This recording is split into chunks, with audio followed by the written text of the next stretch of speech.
नमस्कार दोस्तों, मेरा नाम है उज्जवल और आप देख रहे हैं माई पार्सन। अपने संकल्प बैच की सीरीज में आज मैं लेके आया हूँ एक नया चैप्टर और इस चैप्टर का नाम है वर्ब बेसिक। अगर मैं वर्ब की बात करूँ तो वर्ब हमारा हम दो चैप्टर में बांटते हैं, वर्ब बेसिक, वर्ब एडवांस। और और इंटायरली अगर वर्ब की बात करें तो कई सारे चैप्टरों में पढ़ते हैं। जैसे पहला चैप्टर हमने नाउन कवर किया तो नाउन हमने सिंगुलर और प्लूरल पढ़ा, तो उस हिसाब से हम वर्ब देखते हैं सिंगुलर है या प्लूरल है। इसी तरीके से एक चैप्टर हम पढ़ेंगे अभी सब्जेक्ट वर्ब एग्रीमेंट, तो उसमें भी सब्जेक्ट का वर्ब के साथ क्या समझौता है उसको पढ़ेंगे, मतलब हमें भी वहाँ पे भी वर्ब पढ़ना है। इसके बाद टेंस का चैप्टर पढ़ेंगे, टेंस में भी हम वर्ब पढ़ते हैं।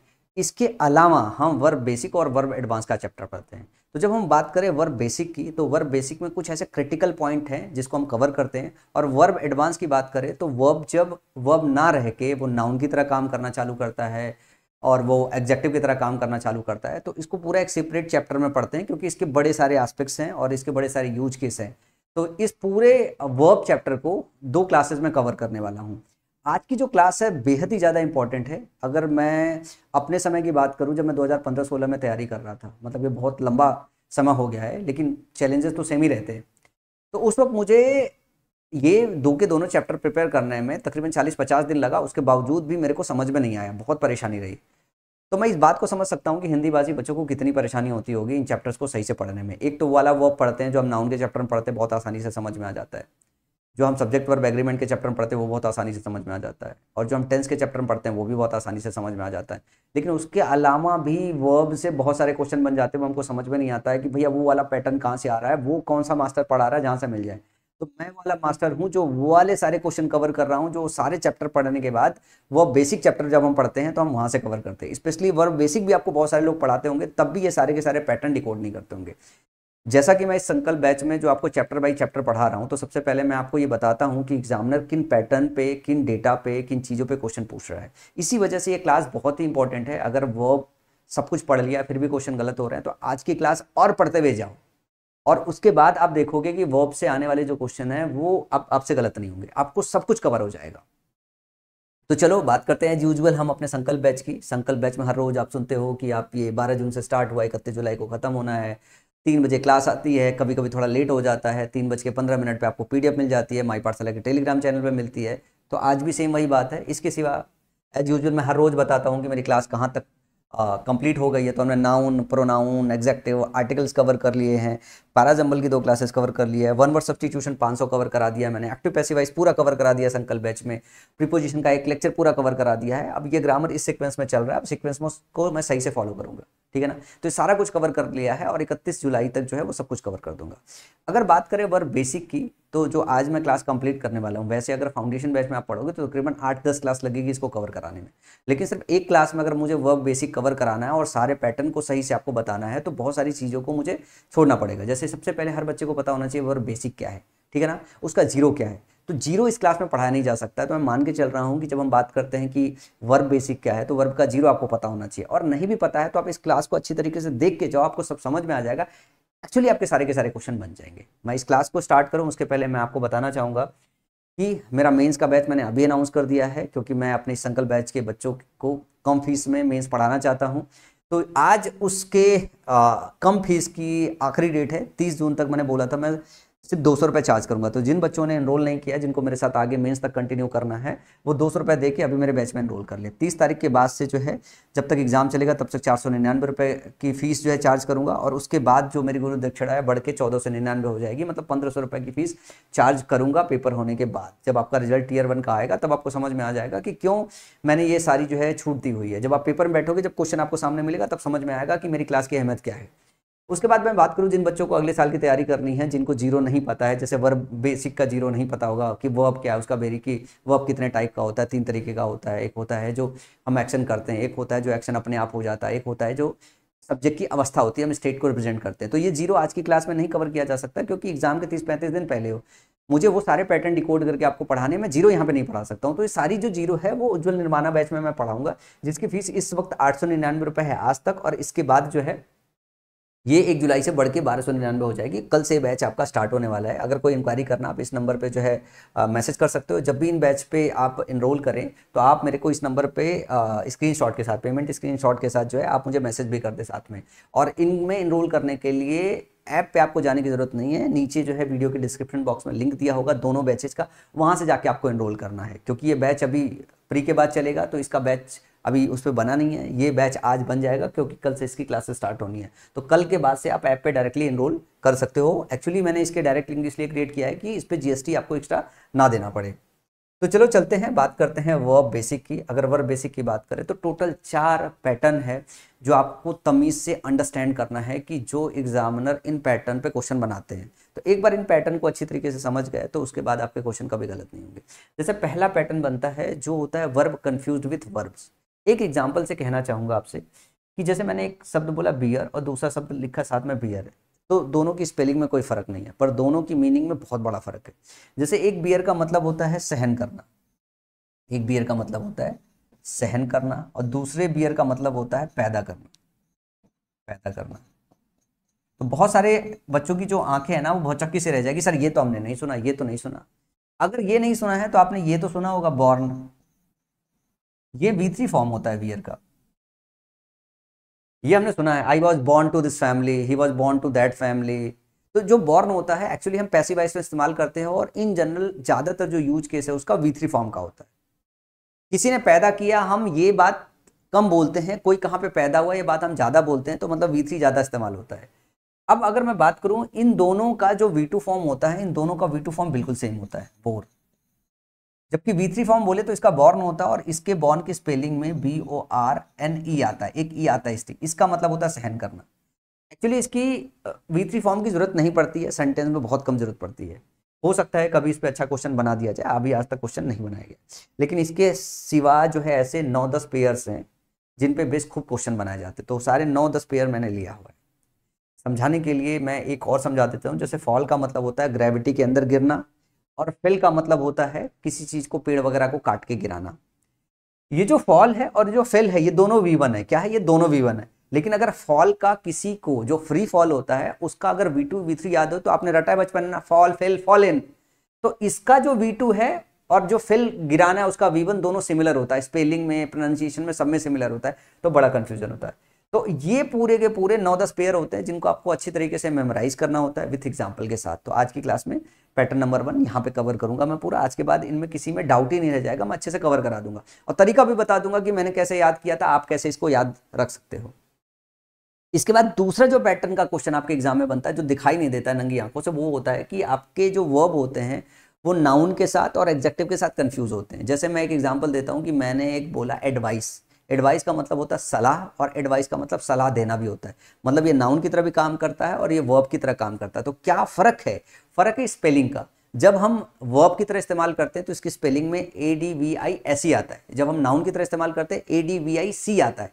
इसी तरीके से प्रैक्टिस और प्रैक्टिस होता है, जो C होता है वो नाउन होता है, जो S होता है वो वर्ब होता है। तो इस तरीके के सारे वो पेयर्स आपको पढ़ने होते हैं। मैंने अपनी इस आज की क्लास में वो 10-12 पेयर्स लिए हैं जिन पे 2004 से 2024 तक क्वेश्चन बनाए गए हैं। ऐसे 44 पेयर हैं जो मेरी आपको इस किताब में मिल जाएंगे, जिनको आपको कायदे से पढ़ लेना चाहिए। तो जो बच्चे ऐसे हैं जो मेरे से साथ तैयारी कर रहे हैं, अगर उन्होंने अभी तक कोई ग्रामर की किताब नहीं खरीदी तो कृपया जब भी वो ग्रामर की किताब खरीदने का सोचे तो इसी किताब को बाई करें, ताकि आपका टीचर, आपकी टीचर की किताब और आप सिंक में हो और आपका एग्जाम भी सिंक में हो। अब तक मैं 2004 से लेकर 2024 तक के सारे क्वेश्चन पैटर्न डिकोड करके आपको पढ़ा रहा हूं, तो आपको अब तक तो समझ में आ जाना चाहिए कि भाई रेलिवेंसी कंटेंट का क्या है, और क्या ही आएगा यार, यही तो आएगा, यही तो पैटर्न पूछा जा रहा है। तो ये पूरा का पूरा पैटर्न नंबर 2 है जिसपे क्वेश्चन है, जो मैंने 2004 से 2024 तक सारे कवर किए, आज की क्लास में कराऊंगा मैं। इसके बाद अगला आता है मॉडल्स। मॉडल को देख के अक्सर करके मैं अपने समय में बहुत परेशान हुआ था, मैंने खूब रटा था। जैसे कैन कुड रटते रटते मुझे एक दिन पूरा हो गया, मे माइट रटते रटते पूरा दिन हो गया, विल वुड रटते रटते पूरा हो गया, शैल शुड हो गया, नीड डेयर हो गया, यूज्ड टू हो गया, मस्ट हो गया, ऑट टू हो गया। क्वेश्चन इसके अंदर से 2-3 पैटर्न के ही बनते हैं। एक सबसे पहला पैटर्न का जो क्वेश्चन बनता है कि इन सबके साथ V1 लगता है, सबसे पहले क्वेश्चन ये लगता है। कई बार ऐसा होता है कि आपको दे दिया जाता है कैन या कुड, वहां पे आपको शुड चाहिए होता है, इसकी जगह शुड या उड चाहिए होता है, शुड या उड चाहिए होता है मीनिंग के हिसाब से। तो 2-3 पैटर्न के क्वेश्चन बनते हैं, बस इससे ज्यादा पैटर्न के क्वेश्चन बनते नहीं, और मॉडल्स में हम बहुत परेशान रहते हैं।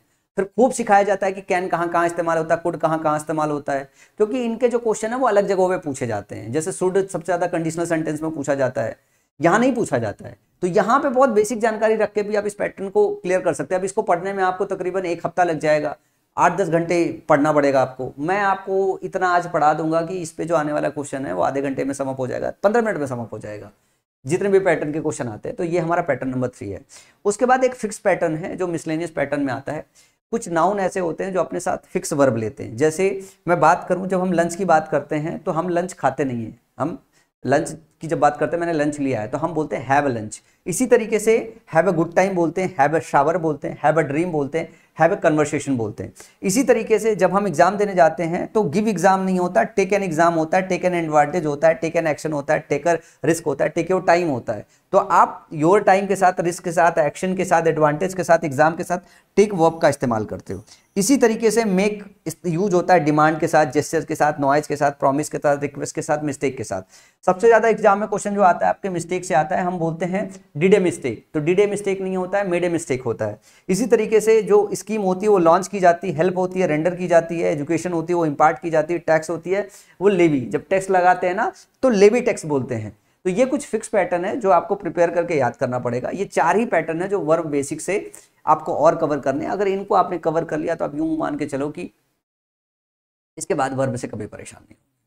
2004 से 2024 तक के सारे क्वेश्चन आज की क्लास में, CGL, CPO, CHSL, MTS, steno, सारे एग्जाम के क्वेश्चन यहीं कवर कर दूंगा जो है। तो चलो सबसे पहले पैटर्न नंबर 1 को समझते हैं। जैसे हम बात कर रहे हैं बियर, बियर का मतलब सहन करना और बियर का मतलब जो है पैदा करना होता है। इसके V3 फॉर्म में खाली फर्क है और उसके अलावा किसी फॉर्म में फर्क नहीं है। तो जो आपका बियर मतलब सहन करना होता है उसके V3 फॉर्म में स्पेलिंग में BORN ही आता है, और जिसका मतलब पैदा करना होता है वो होता है बॉर्न, BORN।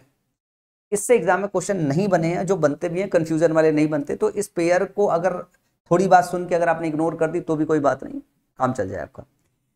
फिर इस फॉल की बात करें तो इस फॉल का मतलब होता है ग्रेविटी के अंदर गिरना।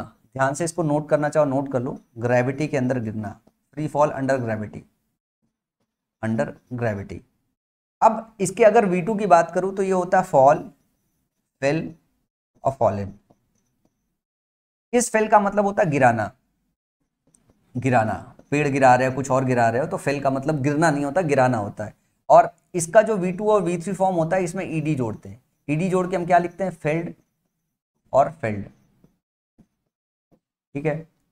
इसके बाद बात करें फाइंड का मतलब होता है पाना। ध्यान से देखना, इस फाइंड का मतलब होता है पाना और इस फाउंड का मतलब होता है स्थापना करना, स्थापना करना। ये दोनों V1 है, इन दोनों V1 है। कंफ्यूजन कहाँ होता है, जब हम फाइंड पाना बोलते हैं, जब इसके V2 में जाते हैं तो इसका V2 क्या होता है, जरा ध्यान से समझना। इसका V2 होता है फाउंड और V3 भी क्या होता है, इसका फाउंड।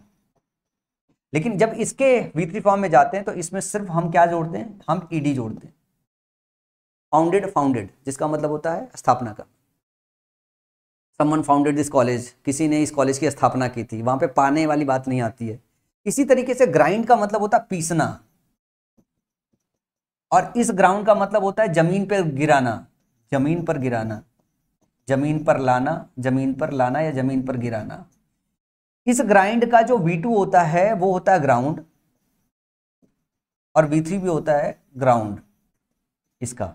जब इस ग्राउंड के बात करें तो इसमें भी हम खाली ईडी जोड़ते हैं, ग्राउंडेड, ग्राउंडेड करते हैं। जैसे आई ग्राउंडेड समवन, इसका मतलब मैंने किसी को मार के नीचे गिरा दिया, ठीक है ना।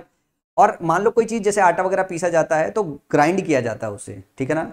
दालें पीसी जाती, कुछ और पीसा जाता है, उसे ग्राइंड किया जाता है। तो उसका V2 इस्तेमाल करना है तो ग्राउंड और ग्राउंड इस्तेमाल करोगे। इसी तरीके से रेंड की बात करें, रेंड का मतलब होता है किसी को टीयर करना, किसी को तोड़ना, किसी की मरम्मत करना। तो रेंड का मतलब होता है मरम्मत करना या टीयर करना, मरम्मत करना। और इस रेंट का मतलब होता है किराया वसूलना, किराया। तो रेंट, रेंटेड, रेंटेड होता है ना, किराया देना, किराया देना, रेंट पे लेना कोई चीज, तो रेंटेड। इसका V2 V3 फॉर्म होता है जिसमें आप ईडी जोड़ते हो, रेंटेड। इस रेंट का जो V2 V3 फॉर्म होता है वो होता है रेंट और रेंट।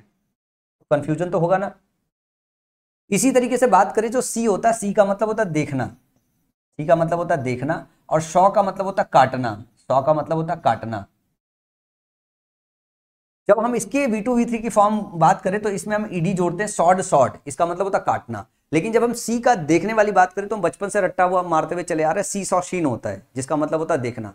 तो सी का जब हम 100 V2 लेते हैं और इस 100 का V1 लेते हैं तो आपस में कंफ्यूजन क्रिएट करता है, क्योंकि स्पेलिंग सही है, प्रोनाउंसिएशन सेम है, तो आपको सेंटेंस के अंदर एनालाइज करना होता है। अब जैसे मान लो अगर यही मैं फाउंडेशन बैच में मेरे साथ पढ़ रहे हो तो इस पे 1 घंटे की क्लास लेता हूँ, 1.5 घंटे की क्लास लेता हूँ और एक एक को एक्सप्लेन करने के साथ 4-4 5-5 एग्जाम्पल लेके आपको समझाना पड़ता है। लेकिन क्योंकि आपके एग्जाम का समय बहुत कम बचा हुआ है तो अगर इस पे मैं 1.5 घंटे 2 घंटे बिता दूंगा तो फिर आप एग्जाम के समय में प्रिपेयर नहीं कर पाओगे। लेकिन अभी जो मैं पढ़ा रहा हूँ, जिस स्टाइल में पढ़ा रहा हूँ, अगर इन बातों को याद कर लोगे और इन पे बेस्ड अभी सारे के सारे 2004 से 2024 के क्वेश्चन लगा लोगे तो ये बातें पूरी याद रह जाएगी और एग्जाम के क्वेश्चन आसानी से क्रैक हो जाएंगे। ज्यादा डिटेल में पढ़ना है और अगर आपके पास समय है तो मेरी किताब ऑर्डर कर लो, इसमें सारा कुछ डिटेल में मिल जाएगा आपको। अगला है विंड। विंड का मतलब एक हवा होता है जिसका मतलब जो नाउन होता है, और विंड का मतलब होता है इनसर्किल करना। क्या करना? इनसर्किल करना, घेरा बनाना। तो इस विंड की बात करें तो इस विंड का जो V2 V3 फॉर्म होता है वो होता है वाउंड वाउंड, और जो वाउंड होता है उसका मतलब होता है चोट लगना या चोट देना। तो वाउंड का मतलब चोट होता है, और जब इस चोट लगने की बात करते हैं तो इसका जो V2 V3 फॉर्म होता है इसमें ईडी जोड़ते हैं। वाउंडेड वाउंडेड, समवन वाउंडेड मी, किसी ने मुझे चोटिल कर दिया। और जैसे आई हैव वाउंड दिस, इसका मतलब मैंने किसी चीज को जो है इनसर्किल कर दिया, अगर V2 फॉर्म में ले रहा हूं तो ये जो विंड दिया हुआ है इसका मतलब इन सर्किल हो गया। जब ये हवा इसकी मीनिंग में आता है तब ये नाउन की तरह काम करता है। जब वर्ब की तरह इस्तेमाल करते हो इसका मतलब है घेरना, किसी को इन सर्किल करना। तो इसका जो V2 V3 फॉर्म होता है वो वाउंड ही होता है, तो यहाँ पे कंफ्यूजन होता है। अगला है हैंग और हंग। ये सबसे बड़ा पेयर है जो आपके एग्जाम में अक्सर करके आता रहता है।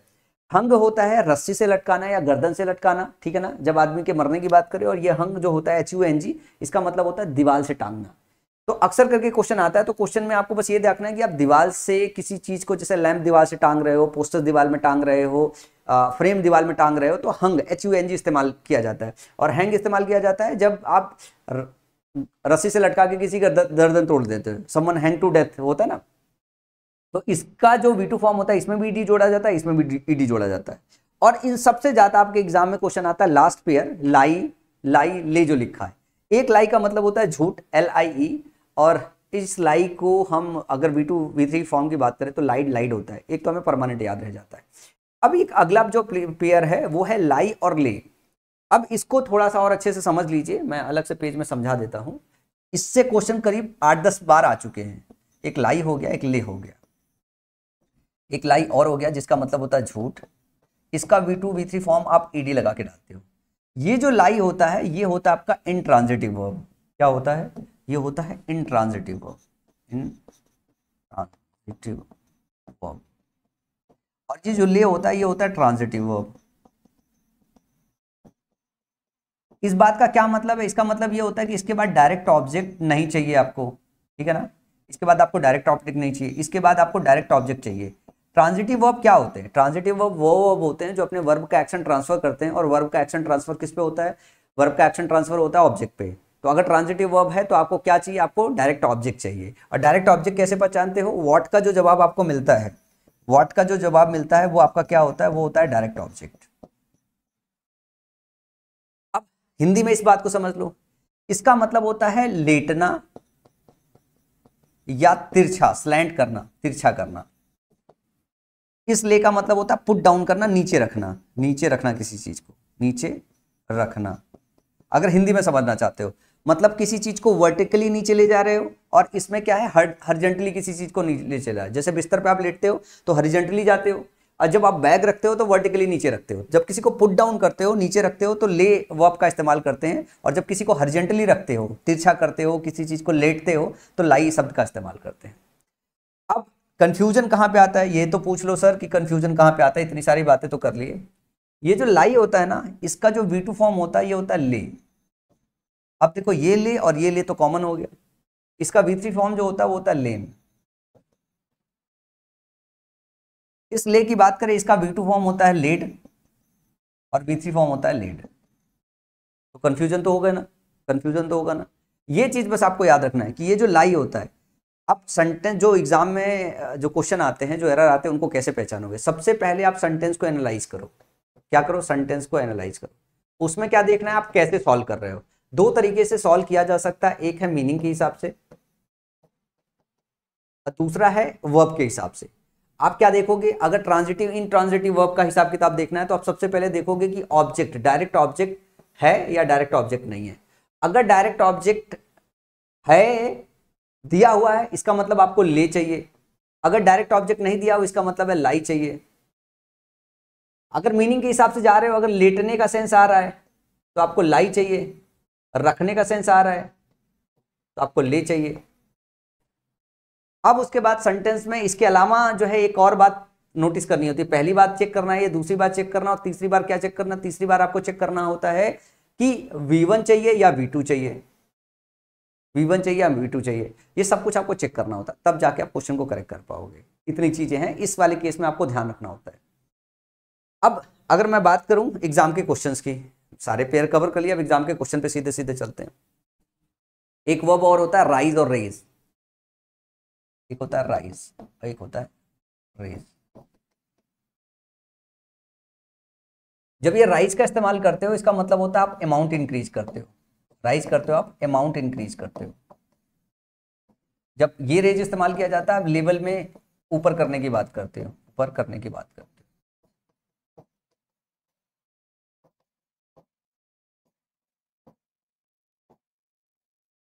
तो जैसे यहां पे ध्यान से देखो, पहला जो क्वेश्चन आया वो इसी पे है, 8वां क्वेश्चन है। The value of the dollar declines as the rate of inflation raises. The value of the dollar declines, जो डॉलर की वैल्यू डिक्लाइन हो गई है, द रेट ऑफ इन्फ्लेशन, जैसे इन्फ्लेशन जो है ऊपर बढ़ती है, जो है अमाउंट में इन्फ्लेशन का जो अमाउंट है वो इंक्रीज होता है, जो परसेंटेज है इन्फ्लेशन का वो इंक्रीज करता है। तो इस जगह पे रेजेस नहीं चाहिए था, राइजेस। जैसे इन्फ्लेशन राइज होता है, राइजेस चाहिए था, ना कि रेजेस चाहिए था, ठीक है ना। यहाँ पे लेवल इंक्रीज होने की बात नहीं हो रही है, क्वांटिटी इंक्रीज होने की बात हो रही है। क्योंकि जैसे मान लो 8% का इन्फ्लेशन था, वो अब 7% हो जाए, 8% हो जाए, तो जब इस तरीके से इंक्रीज हो रहा है तो हम राइज करते हैं, ना कि रेज करते हैं। क्वेश्चन भी आपका रेज किया जाता है, क्वेश्चन भी आपका उठाया जाता है, ठीक है ना। अगला क्वेश्चन जरा ध्यान से देखो, I was lying down when the door bell rang. अब ये क्वेश्चन आया था, I was lying down when the door bell rang. तो आप ध्यान से देखो, इसमें जो मैंने तीनों बातें बताई है, उन तीनों बातों को जरा नोटिस करो, उन तीनों बातों को अप्लाई कर पाओगे कि नहीं। सबसे पहले ध्यान से देखो, ये वॉच है, वॉच के साथ वर्ब की आईएनजी है, तो जो वर्ब की आईएनजी फॉर्म डालते हो वो V1 में आईएनजी डालते हो, ठीक है। अब यहाँ पे दूसरी बात क्या चेक कर सकते हो, दूसरी बात ये चेक कर सकते हो कि यहाँ पे मीनिंग के हिसाब से क्या है, मीनिंग के हिसाब से लेटने का सेंस आ रहा है। क्यों कह रहा है ना कि जब दरवाजा, जब डोरबेल रैंग हुआ उस टाइम पे मैं क्या था, उस टाइम पे मैं लेटा हुआ था, यही तो बात कह रहा है ना। तो जब लेटने वाली बात आती है तो आप किसका इस्तेमाल करते हो, लाई का। जब रखने वाली होती है तब आप इस्तेमाल करते हो ले का। V1 में बात कर रहे हैं अभी, तो यहाँ पे किस चीज की जरूरत है, यहाँ पे जरूरत है इस वाले लाई का। चाहिए V1 ही, तो V1 खेलेंगे, तो यहाँ पे लाइंग होगा, LIE, फिर ING, ING इसमें जोड़ोगे, किसमें जोड़ोगे, ING इसमें जोड़ोगे, तो करेक्ट वर्जन क्या हो जाएगा, ये वाला वर्जन हो जाएगा। समझ में है, ना कि लाइंग होगा। अगला क्वेश्चन है, if U turn the corner you will found a house built of stone.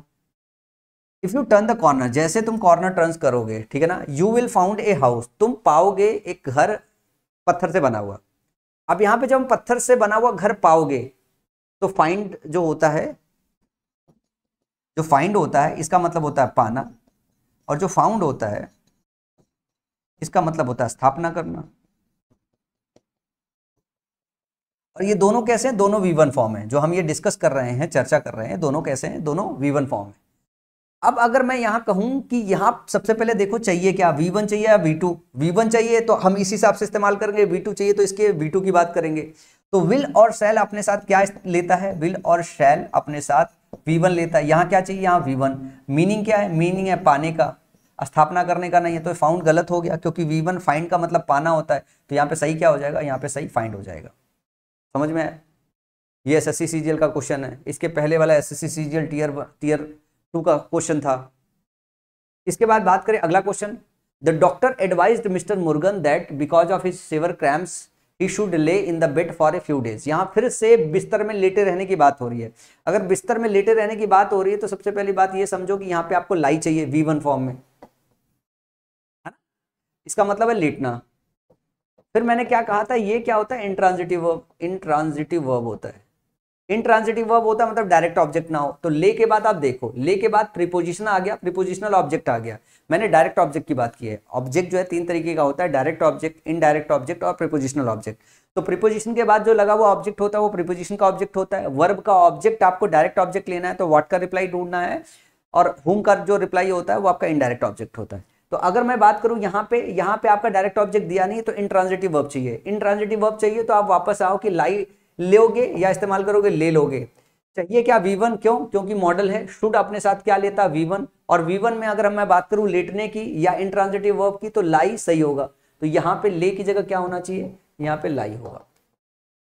ये जो ले होता है वो लाई का V2 फॉर्म होता है, शुड V2 नहीं लेता है, शुड V1 लेता है।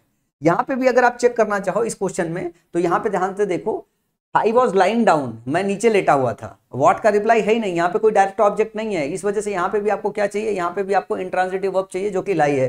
तो आप जो है चाहे मीनिंग के हिसाब से सॉल्व करो, चाहे ट्रांजिटिव इंट्रांजिटिव वर्ब के माध्यम से सॉल्व करो, जवाब आपका वही आना है।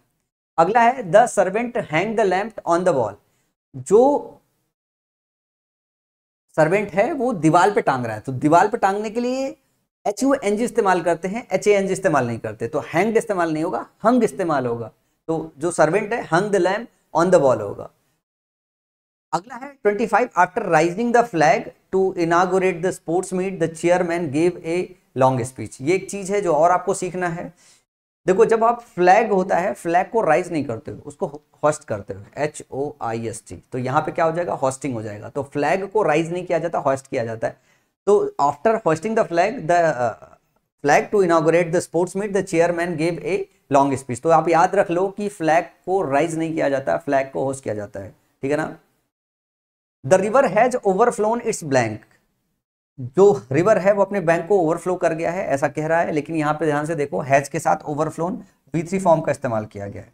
यहाँ पे जो आपको कंफ्यूज किया गया है वो इससे कंफ्यूज किया गया है, जैसे आप फ्लाई पढ़ते हो तो फ्लाई, फ्ल्यू और फ्लोन होता है। तो ध्यान से देखो यहाँ पे क्या लगा दिया गया है, इसी के साथ ओवर लगा दिया गया है, ओवर लगा दिया गया है। ध्यान रखना कि ये जो ओवरफ्लोन लिखा हुआ है ये गलत है, ये करेक्ट जो है V3 फॉर्म नहीं है।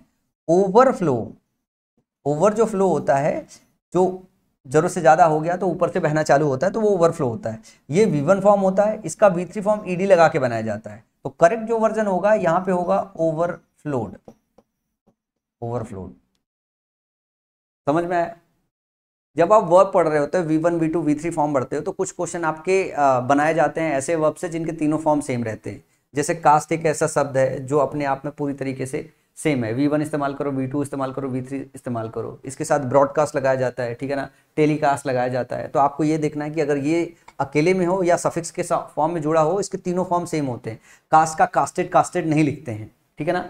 तो ये मैंने जानबूझ के कवर नहीं किया है अपने पैटर्न में, ये भी आता है आपके, क्योंकि मुझे लगा कि मैं क्वेश्चन में ही आपको समझा दूंगा, ठीक है। क्वेश्चन में ही समझा दूंगा, वहां से आपको जो 3-4 मेन वर्ब्स इस्तेमाल किए जाते हैं उससे आपका काम चल जाएगा। मैंने अलग से जानबूझ के कवर नहीं किया है।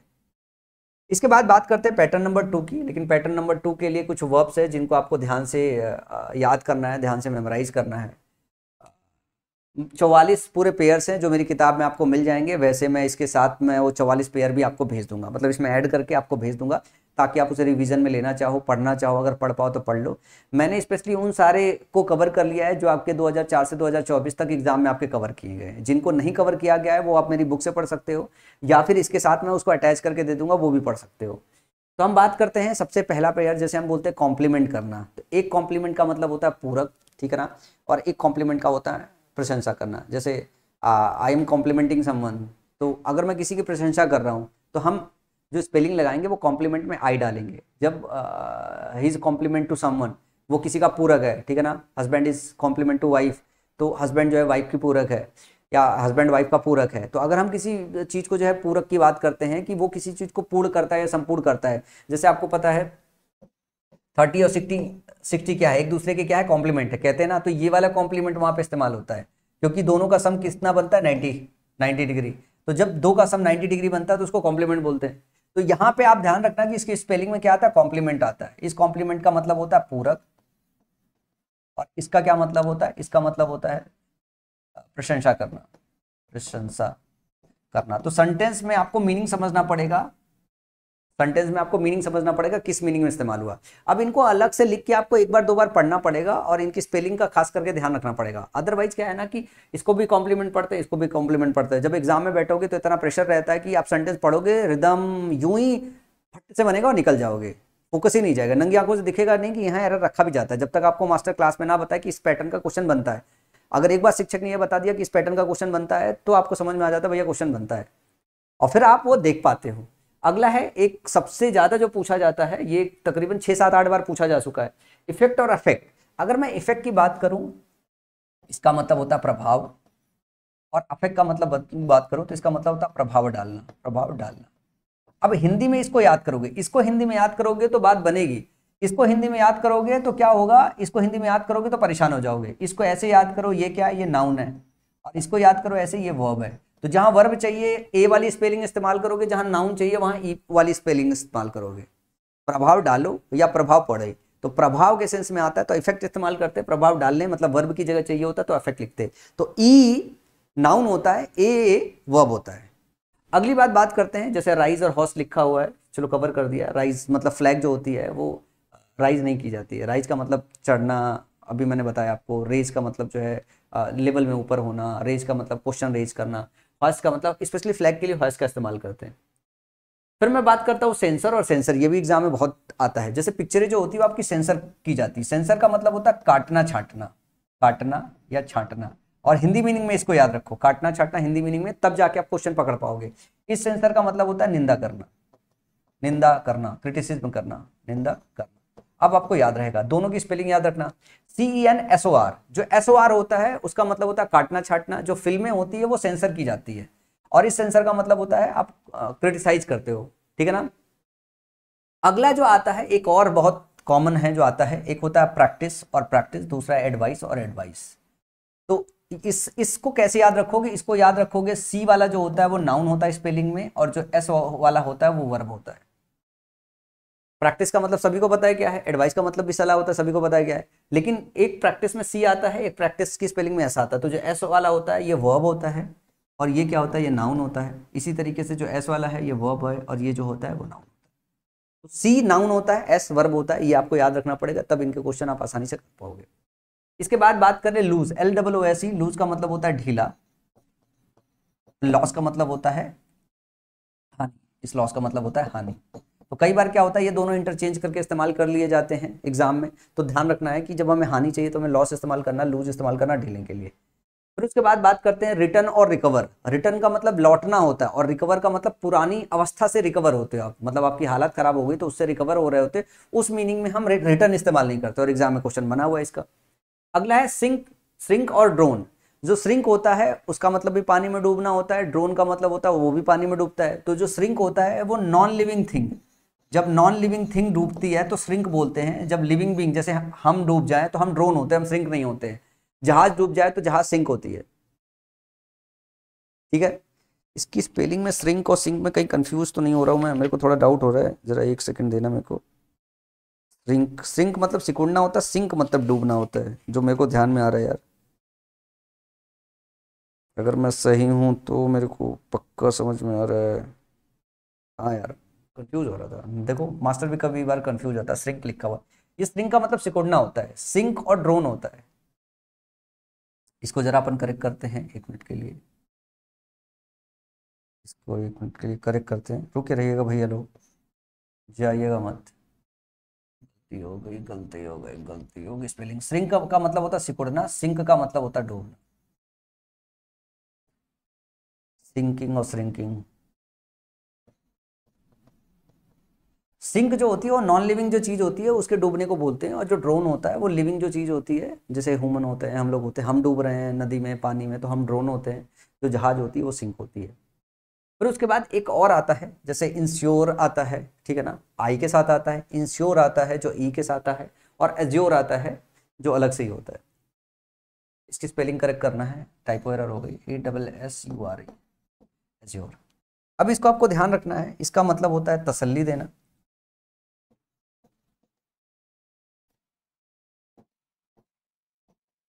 इसका मतलब होता है तसल्ली देना, अज्योर, जब आप किसी को तसल्ली दे रहे होते हो कि जैसे माँ रो रही है या कुछ हो रही है तो आप उसको एज्योर करते हो, अरे कुछ नहीं बेटा आ जाएगा आपका, तो आप क्या काम कर रहे हो, तसल्ली दे रहे हो। इंश्योर का मतलब होता है सुनिश्चित करना, इंश्योर का मतलब होता है सुनिश्चित करना। आप इंश्योर कर रहे हो कि हाँ हो जाएगा, जैसे मैं आपको इंश्योर कर सकता हूँ जो है कि आपके 40 से ऊपर नंबर बनवा सकता हूँ, मैंने सुनिश्चित कर रहा हूँ, ठीक है ना, जैसे वादा करते हैं, सुनिश्चित करते हैं किसी को। और ये इंश्योरेंस वाला इंश्योरेंस होता है जो आप इंश्योरेंस कराते हो। तो ध्यान रखिएगा, इस पे बेस्ड एग्जाम में खूब क्वेश्चन आए हैं। इनको और इनको लेके आपस में जो है नहीं आता है, इसको इसको लेके आता है या इसको इसको लेके आता है। ध्यान रखिएगा इस बात को, क्योंकि इसमें अक्सर करके बच्चों को कंफ्यूजन बना रह जाएगा। आप मल्टीपल एग्जाम्पल से भी सीखोगे तो आपको लगेगा यार हम सुनिश्चित भी कर सकते हैं, हम एश्योर भी कर सकते हैं, हम इंश्योर भी कर सकते हैं। तो यहाँ पे थोड़ा कंफ्यूजन कम क्लियर हो पाता है। जो आपके एग्जाम में क्वेश्चन बनाए जाते हैं वो बनाए जाते हैं ये वर्सेज ये या ये वर्सेज ये, कभी ये वर्सेज ये नहीं बनाया जाता है। ज्यादातर क्वेश्चन ये वर्सेज ये या ये वर्सेज ये बनाया जाता है। आपको ये दिया रहेगा इनमें बदलना होगा, या ये दिया रहेगा इसमें बदलना होगा। तो इसका मतलब बीमा होता है, ठीक है ना, और इसका मतलब सुनिश्चित करना होता है, इसका मतलब होता है तसल्ली देना। अगला जो पेयर आता है वो आता है आपके अंदर इलिसिट और इलिसिट। इसके 3 बार क्वेश्चन बने हुए हैं इलिसिट और इलिसिट के आपके प्रीवियस ईयर के पेपर्स में। इलिसिट का मतलब होता है गैर कानूनी, इसका मतलब होता है गैर कानूनी, और इस इलिसिट का मतलब होता है इंफॉर्मेशन देना। इस इलिसिट का मतलब होता है इंफॉर्मेशन देना, इंफॉर्मेशन देना इस इलिसिट का मतलब होता है। ध्यान रखिएगा, ILLICIT होता है इलिसिट मतलब गैर कानूनी, ELICIT होता है इसका मतलब होता है इंफॉर्मेशन देना। इसके बाद अगला शब्द है वंडर और वंडर। इस वंडर का मतलब होता है आश्चर्य, इस वंडर का मतलब होता है घूमना, इस वंडर का मतलब होता है घूमना, इसका मतलब होता है आश्चर्य। तो ये जो दोनों हैं ये आप हिंदी मीनिंग के हिसाब से याद रखोगे तब आप याद रख पाओगे। इसको भी हिंदी मीनिंग के हिसाब से याद रख पाओगे कि आई वाला जो है वो गैर कानूनी होता है, ई वाला जो होता है उसका मतलब होता है इंफॉर्मेशन पास करना। तो ये सारी चीजें एक बार में याद हो जाएगी। ऐसे ऐसे 44 पेयर हैं जो मेरी किताब में हैं, जो मैं आज आपको दे दूंगा। तो उन सबको एक बार आप पढ़ लीजिएगा, लेकिन इनको इतनी बार पढ़िएगा, इतनी बार पढ़िएगा कि ये जुबान पे आपके होने चाहिए। मतलब है ये ना भूले, बाकी 44 पेयर में बाकी सारा भूल जाए तो कोई बात नहीं, पर ये आपको नहीं भूलना चाहिए, क्योंकि इन पे बेस एग्जाम में खूब भर के क्वेश्चन बनाए गए हैं। तो ये पूरा आपको अच्छी तरीके से याद होना चाहिए। तो चलो इस वाले पैटर्न के एग्जाम के क्वेश्चन देखते हैं, क्योंकि अल्टीमेटली जो क्वेश्चन है उसी क्वेश्चन में अपने को समझना है कि कैसे पूछा जा रहा है और कैसे अपने को क्वेश्चन सॉल्व करना है। अब देखो, जैसे ये बात आप पढ़ के आए हो, अभी मैंने जैसे पैटर्न 2 यहीं सामने रख के आपको बता दिया कि इस पे आता है। अब ये जैसे क्वेश्चन नंबर 7 देखोगे तो तुरंत सॉल्व कर लोगे, लेकिन अगर यही बात पढ़े नहीं होगे तो क्वेश्चन नंबर 7 देखने के बाद आपको इतना मुश्किल लगेगा कि समझ में नहीं आएगा कहाँ पे रह रहे। जैसे लिखा I must compliment you on your good manners, मुझे तुम्हारे गुड मैनर्स पे पूरक करना चाहिए या तुम्हारी प्रशंसा करना चाहिए। तो यहाँ हिंदी मीनिंग के हिसाब से जब भी जाओगे कि मुझे गुड मैनर्स पे तुम्हारी प्रशंसा करना चाहिए, तो तुम्हें याद करना पड़ेगा कॉम्प्लीमेंट की स्पेलिंग में आई आना चाहिए। यहाँ पे क्या होना चाहिए, यहाँ पे आई आना चाहिए, तब जाके ये प्रशंसा के हिंदी अर्थ में शब्द सही हो पाएगा। इस कॉम्प्लीमेंट जो लिखा था इसका मतलब था पूरक। अगला है the new taxation rates announced by the government are bound to effect the export sector. अब ये वाला जो क्वेश्चन है जरा ध्यान से देखो, इस क्वेश्चन में आप ध्यान से देखो इफेक्ट का इस्तेमाल है। जब भी कहीं आपको इफेक्ट का इस्तेमाल मिल जाए या अफेक्ट का इस्तेमाल मिल जाए, तुरंत आपको रुक के करेक्ट करना है। मैंने क्या बताया कि इफेक्ट जो होता है, इफेक्ट जो होता है ये होता है नाउन, और अफेक्ट जो होता है ये क्या होता है, ये होता है वर्ब। अगर आपको कहीं प्रीपोजिशन टू के बाद मिले तो टू के पास हम क्या लेते हैं, V1 मतलब वर्ब लेते हैं। यहाँ पे ध्यान से देखो, टू के बाद हमने V1 लिया हुआ है, टू के बाद V1 लिया हुआ है, तो टू के बाद V1 मतलब वर्ब चाहिए, वर्ब चाहिए, तो ये वाली गलत है। क्या चाहिए, यहाँ पे आपको अफेक्ट डालना है, ना कि इफेक्ट डालना है। समझ में आया। अगला क्वेश्चन है scenes from the film had to be censored before it was released. जो सीन है फिल्म की वो सेंसर कर देनी चाहिए जब रिलीज होने से पहले। तो जब आप पिक्चर को काटते छाटते हो तो ये सेंसर नहीं है, CENSORED, ये सेंसर्ड होना चाहिए, SOR वाला, जिसका मतलब होता है पिक्चर का क्लिप काटना छाटना। अब हिंदी मीनिंग में याद रहेगा तो आसानी से इसको पकड़ लोगे। अदरवाइज क्या होगा, जब इसको पढ़ोगे आप एग्जाम के अंदर जाओगे, 3-4 सेकंड का टाइम होता है पढ़ने के बाद क्वेश्चन को करने का। आप पूरे पेपर में जाके देखो 25 क्वेश्चन आता है, 25 क्वेश्चन में हार्डली आपको 6 से 8 मिनट मिलता है। जो बच्चा 6 से 8 मिनट में इंग्लिश का 25 क्वेश्चन सॉल्व कर लेता है वही बच्चे का स्कोर अच्छा बनता है। अब जिसको अगर 12 मिनट 13 मिनट 14 मिनट लग गया, उसका तो काम निपट जाएगा प्री में, उसका स्कोर खराब हो जाएगा। वो मैथ को या रीजनिंग को जिसको टाइम देना है उसको सही से टाइम नहीं दे पाएगा, क्लोज टेस्ट को टाइम देना है, क्लोज टेस्ट को टाइम नहीं दे पाएगा। तो ये तभी वो कर पाएगा जब पढ़ाई भी उस स्तर का करके जाएगा। तो यहाँ पे अगर आप इस बात को पढ़ के गए हो तो ये दिख जाएगा, और इस तरीके के क्वेश्चन 2-4 लगा के गए हो तो दिख जाएगा, नहीं लगा के गए हो वहां दिखाई नहीं देगा। कहते हैं ना कि बच्चा सब कुछ पढ़ लिया दिखाई नहीं दे रहा है, आपने सही से पैटर्न डिकोड नहीं किया, इस वजह से दिख नहीं रहा। पैटर्न सही से डिकोड करोगे सब दिखेगा। अगला क्वेश्चन है the well known pianist had to practise for several hours a day. अब यहाँ पे देखो कितना अच्छा सा हिंट दिया हुआ है, टू के बाद आपको क्या चाहिए, V1 चाहिए। और जब हम प्रैक्टिस की बात करते हैं तो हमें चेक करना होता है भैया कि अगर प्रैक्टिस इस्तेमाल हुआ है तो नाउन या वर्ब है। यहाँ पे चाहिए वर्ब, दिया हुआ है C वाला नाउन होता है और S वाला वर्ब होता है, तो ये वाला चाहिए ना कि C वाला चाहिए। अब देखो क्वेश्चन आसानी से दिख गया। आप कहोगे सर यार ये सब तो बहुत आसान आसान क्वेश्चन है। नहीं पढ़ा दिया इस वजह से आसान लग रहा है, नहीं पढ़ाऊंगा अभी तो ये सारा मुश्किल लगेगा। बगैर पढ़े हुए यही क्वेश्चन आपको करना होता तो पढ़ आपके निकल जाते। अगला है when students are ill they find that they have a lot of work to catch up with when they return. When students are ill, जब स्टूडेंट्स इल थे, दे फाइंड दैट उन्होंने पाया, they have a lot of work to catch up उन्हें बहुत सारा काम रह गया कैच अप करने के लिए, मतलब करने के लिए वो पीछे छूट गए हैं, विथ व्हेन दे रिटर्न। भाई अगर कोई बीमार हुआ तो बीमारी से रिटर्न होता है या बीमारी से रिकवर होता है। अब इस सेंटेंस को समझना बहुत जरूरी है कि भाई वो बीमार थे और बीमारी से रिटर्न नहीं होता, बीमारी से रिकवरी होती है। समझ में आया? तो यहां सही शब्द क्या होगा? रिकवर। समझ में आया कैसे क्वेश्चन बनाए जाते हैं? ऐसे क्वेश्चन बनाए जाते हैं। अगला है द फायरमैन वोर इनफ्लेमेबल क्लॉथिंग फॉर प्रोटेक्शन। इसके अगर पहले वाला किसी ने वन वर्ड सब्स्टिट्यूशन देखा होगा तो मैंने आपको बताया होगा, फ्लेमेबल कहो या इनफ्लेमेबल कहो। जो फ्लेमेबल होता है इसका मतलब भी होता है ज्वलनशील, और जो इनफ्लेमेबल होता है वो भी क्या होता है? उसका मतलब भी ज्वलनशील होता है, इसका मतलब भी ज्वलनशील होता है। ये दोनों एक दूसरे के सिनोनिम्स है। और अब यहां पे ध्यान से देखो, जो फायरमैन है उसने पहना क्या? प्रोटेक्शन के लिए। फायरमैन है तो प्रोटेक्शन के लिए जो वैसे कपड़े पहनेगा ना जो जले ना। अगर आप फ्लेमेबल बोलोगे या इनफ्लेमेबल बोलोगे तो वो ज्वलनशील हो गया। नॉन फ्लेमेबल बोलना पड़ेगा यहाँ पे। क्या बोलना पड़ेगा? Non flammable. इन नहीं होगा यहाँ पे, नॉन फ्लेमेबल होगा। तो नॉन फ्लेमेबल का मतलब है कि ये ज्वलनशील नहीं है। लेकिन फ्लेमेबल और इनफ्लेमेबल, यूजुअली जब हम किसी के पहले इन लगाते हैं तो वो अपोजिट मीनिंग करने करता है। जैसे फ्लेमेबल, इनफ्लेमेबल, तो ये अपोजिट मीनिंग में लगता है, लेकिन इस केस में नहीं होता। तो आपको ध्यान रखना है कि फ्लेमेबल का मतलब ज्वलनशील, इनफ्लेमेबल का मतलब भी ज्वलनशील। अगर किसी बच्चे ने मेरा वन वर्ड सब्स्टिट्यूशन वाली क्लास देखी होगी जो है, तो उसको पक्का पता होगा कि सर ये यार तो ज्वलनशील इसका भी मतलब होता है, फ्लेमेबल का मतलब भी ज्वलनशील होता है। तो उसे सिर्फ ढूंढना है नॉन फ्लेमेबल। तो वो हो जाएगा क्या? ऑप्शन नंबर 5 का करेक्ट ऑप्शन। अगला, I will send my servant but I can not ensure that he will reach there in time. I will send my servant but I can not ensure that he will reach there in time. ये जो insurance है ये बीमा वाला है। मैं ये कह रहा हूं कि मैं अपना जो नौकर है वो भेज तो दूंगा, लेकिन मैं ये सुनिश्चित नहीं कर सकता या मैं आपको तसल्ली नहीं दे सकता। दोनों तरीके से बात कह सकते हो कि मैं ये सुनिश्चित नहीं कर सकता, या मैं एज्योर नहीं कर सकता, या मैं इंश्योर नहीं कर सकता, मैं तसल्ली नहीं दे सकता, मैं आपको सुनिश्चित नहीं कर सकता हूं कि वो पहुंच जाएगा। तो इंश्योर गलत है। इसकी जगह आप इंश्योर लगा दो, एज्योर लगा दो, चल जाएगा। आई वाला, ई वाला भी चल जाएगा, एज्योर, मीनिंग बस अलग हो जाएगी। तो इंश्योर नहीं यूज होना है। तो जब भी आता है ऐसे ही आता है कि इंश्योर वर्सेज इंश्योर आता है, आई वर्सेज ई आता है, या आई वर्सेज ए वाला आता है। अगला है when we are able to stop, pause and think more about our actions, words and thoughts, we begin to see the cause and effect more clearly। अब जरा ध्यान से देखो, इतना बड़ा सेंटेंस दिया है, 2017 मेंस में क्वेश्चन आया है। When we are able to stop, pause and think, जब हम सक्षम होते हैं, जब हम एबल होते हैं स्टॉप करने के लिए, पॉज करने के लिए, थिंक करने के लिए, मोर अबाउट आवर एक्शन, ज्यादा अपने एक्शन के विषय में, वर्ड्स के विषय में, थॉट्स के विषय में, वी बिगिन टू सी, हम देखना स्टार्ट करते हैं उसका कॉज और इफेक्ट मोर क्लियरली, उसका कॉज और इफेक्ट ज्यादा क्लियर तरीके से हम देख पाते हैं। अब यहां से अगर मैं ध्यान से अगर आप देखो तो यहाँ पे वी बिगिन टू सी, अब टू सी के बाद यहाँ पे आर्टिकल द इस्तेमाल है। आपको पता है आर्टिकल द आता है अपने नाउन के साथ, तो कॉज एंड इफेक्ट इन दोनों को जोड़ के इसके पहले आर्टिकल द का इस्तेमाल किया गया है। ये भी नाउन है और ये भी नाउन होना चाहिए। अगर ये नाउन होना चाहिए तो अफेक्ट नहीं होना चाहिए, क्या होना चाहिए? इफेक्ट होना चाहिए। समझ में आई बात? अगला क्वेश्चन है the internal and external environment we experience in our thoughts, feelings and the world around us also has an effect.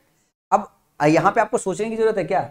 आपको मैंने आर्टिकल पढ़ा दिया, मैंने बताया ना कि आर्टिकल ए, एन या आर्टिकल द, बगैर नाउन के तो आता नहीं ना, इनको नाउन की जरूरत है। आर्टिकल ए एन द, ये नाउन के लिए बने हुए तो नाउन के लिए आता है। अब एन लगा है तो एन के बाद क्या आएगा? एन के बाद आपका क्या आएगा? एन के बाद आपका आएगा नाउन। तो एन नाउन, और नाउन चाहिए तो अफेक्ट नहीं होगा, क्या होगा? इफेक्ट होगा।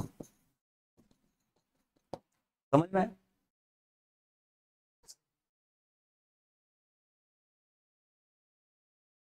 अब जैसे लिखा I don't want to lose it, मैं इसको ढीला नहीं छोड़ना चाहता। अरे मैं बोलना चाहता हूं I don't want to loss it, मैं इसको खोना नहीं चाहता हूं। तो लूज और लॉस कई बार आता है, तो I don't want to loss it. अगला है due to the heavy rains the ship drowned in the middle of the ocean. जो ड्रोन होता है वो आदमी होता है, जो शिप होता है वो सिंक होता है। क्या होता है? Synced in the middle of the ocean. The poisonous gases will effect, will के साथ वर्ब की फर्स्ट फॉर्म आती है, V1 आती है, और यहाँ पे चाहिए वर्ब और यहाँ पे दिया नाउन, तो यहाँ पे आपको क्या लेना पड़ेगा, अफेक्ट लेना पड़ेगा।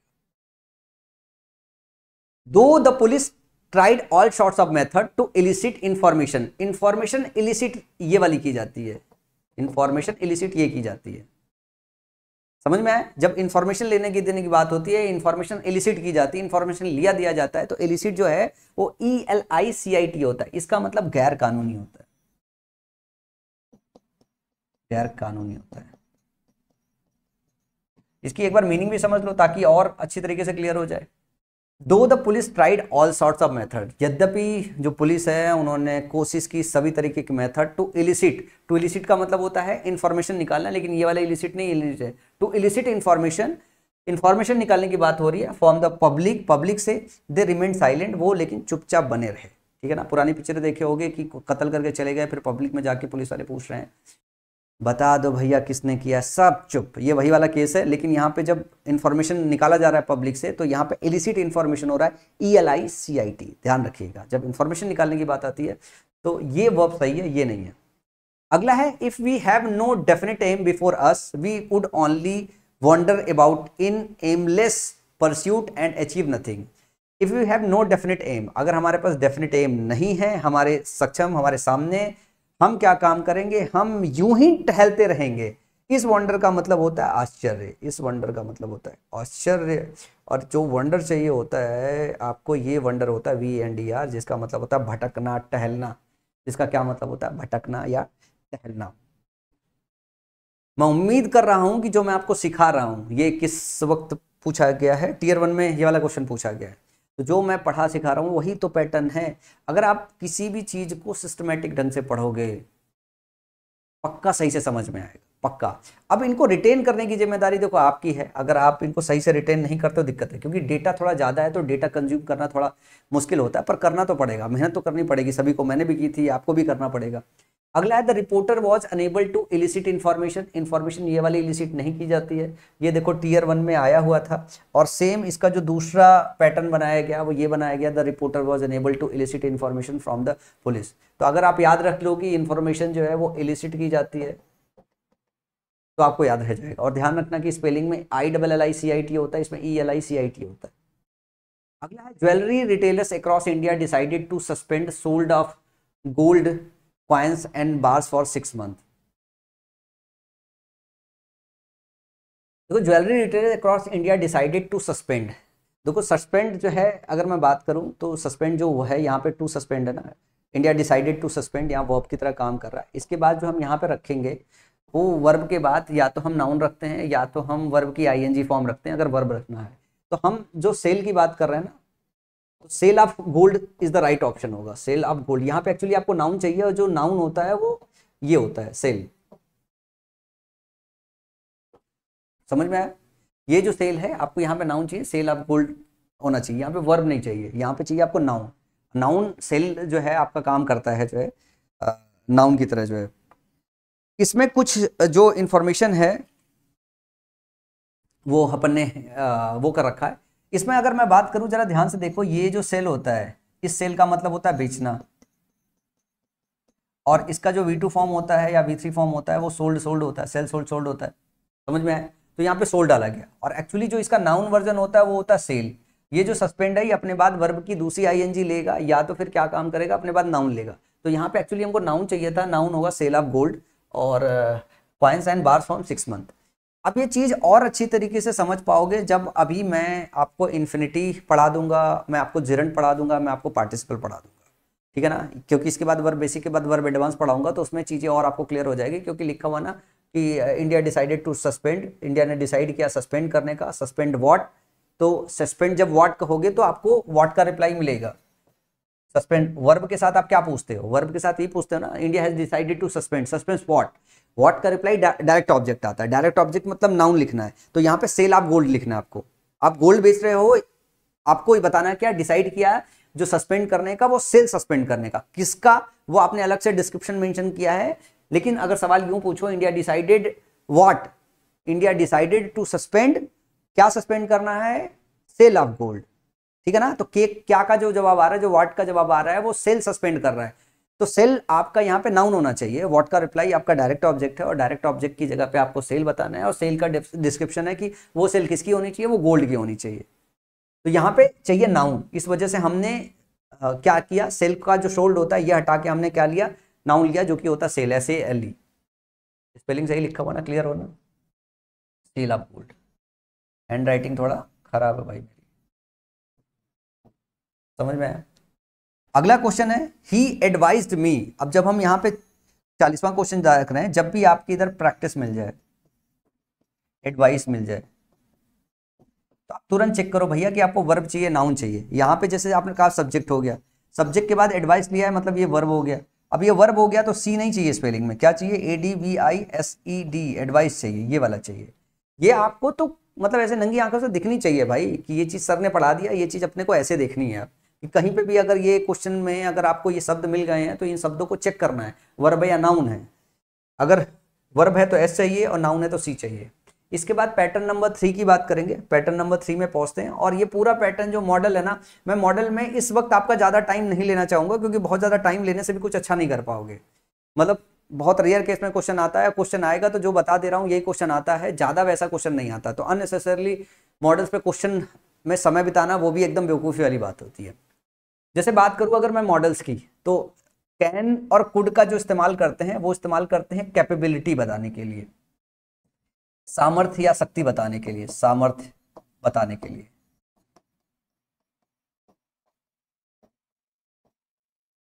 एक ये मीनिंग आपको याद रखना है।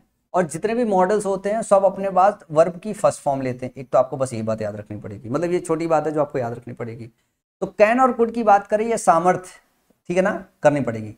इसके साथ एक और बात याद रखना है कि इसके साथ कभी भी आप अगर एग्जाम में आ गया एबल का इस्तेमाल हो गया, इसका मतलब एक्चुअली एबिलिटी होता है, एबिलिटी होता है। तो इसके साथ अगर एग्जाम मतलब किसी सेंटेंस के अंदर एबल शब्द आ गया तो सेंटेंस सुपरफ्लुअस हो जाएगा। तो इसके साथ एबल कीवर्ड का इस्तेमाल नहीं करते हैं। इनके साथ V1 का इस्तेमाल करते हैं, ये सामर्थ्य बताने के लिए आते हैं, क्षमता बताने के लिए आते हैं, पावर बताने के लिए आते हैं। इनके साथ एबल का इस्तेमाल नहीं करते। बस 3 बात, सारे क्वेश्चन निपट जाएंगे, बस 3 बात।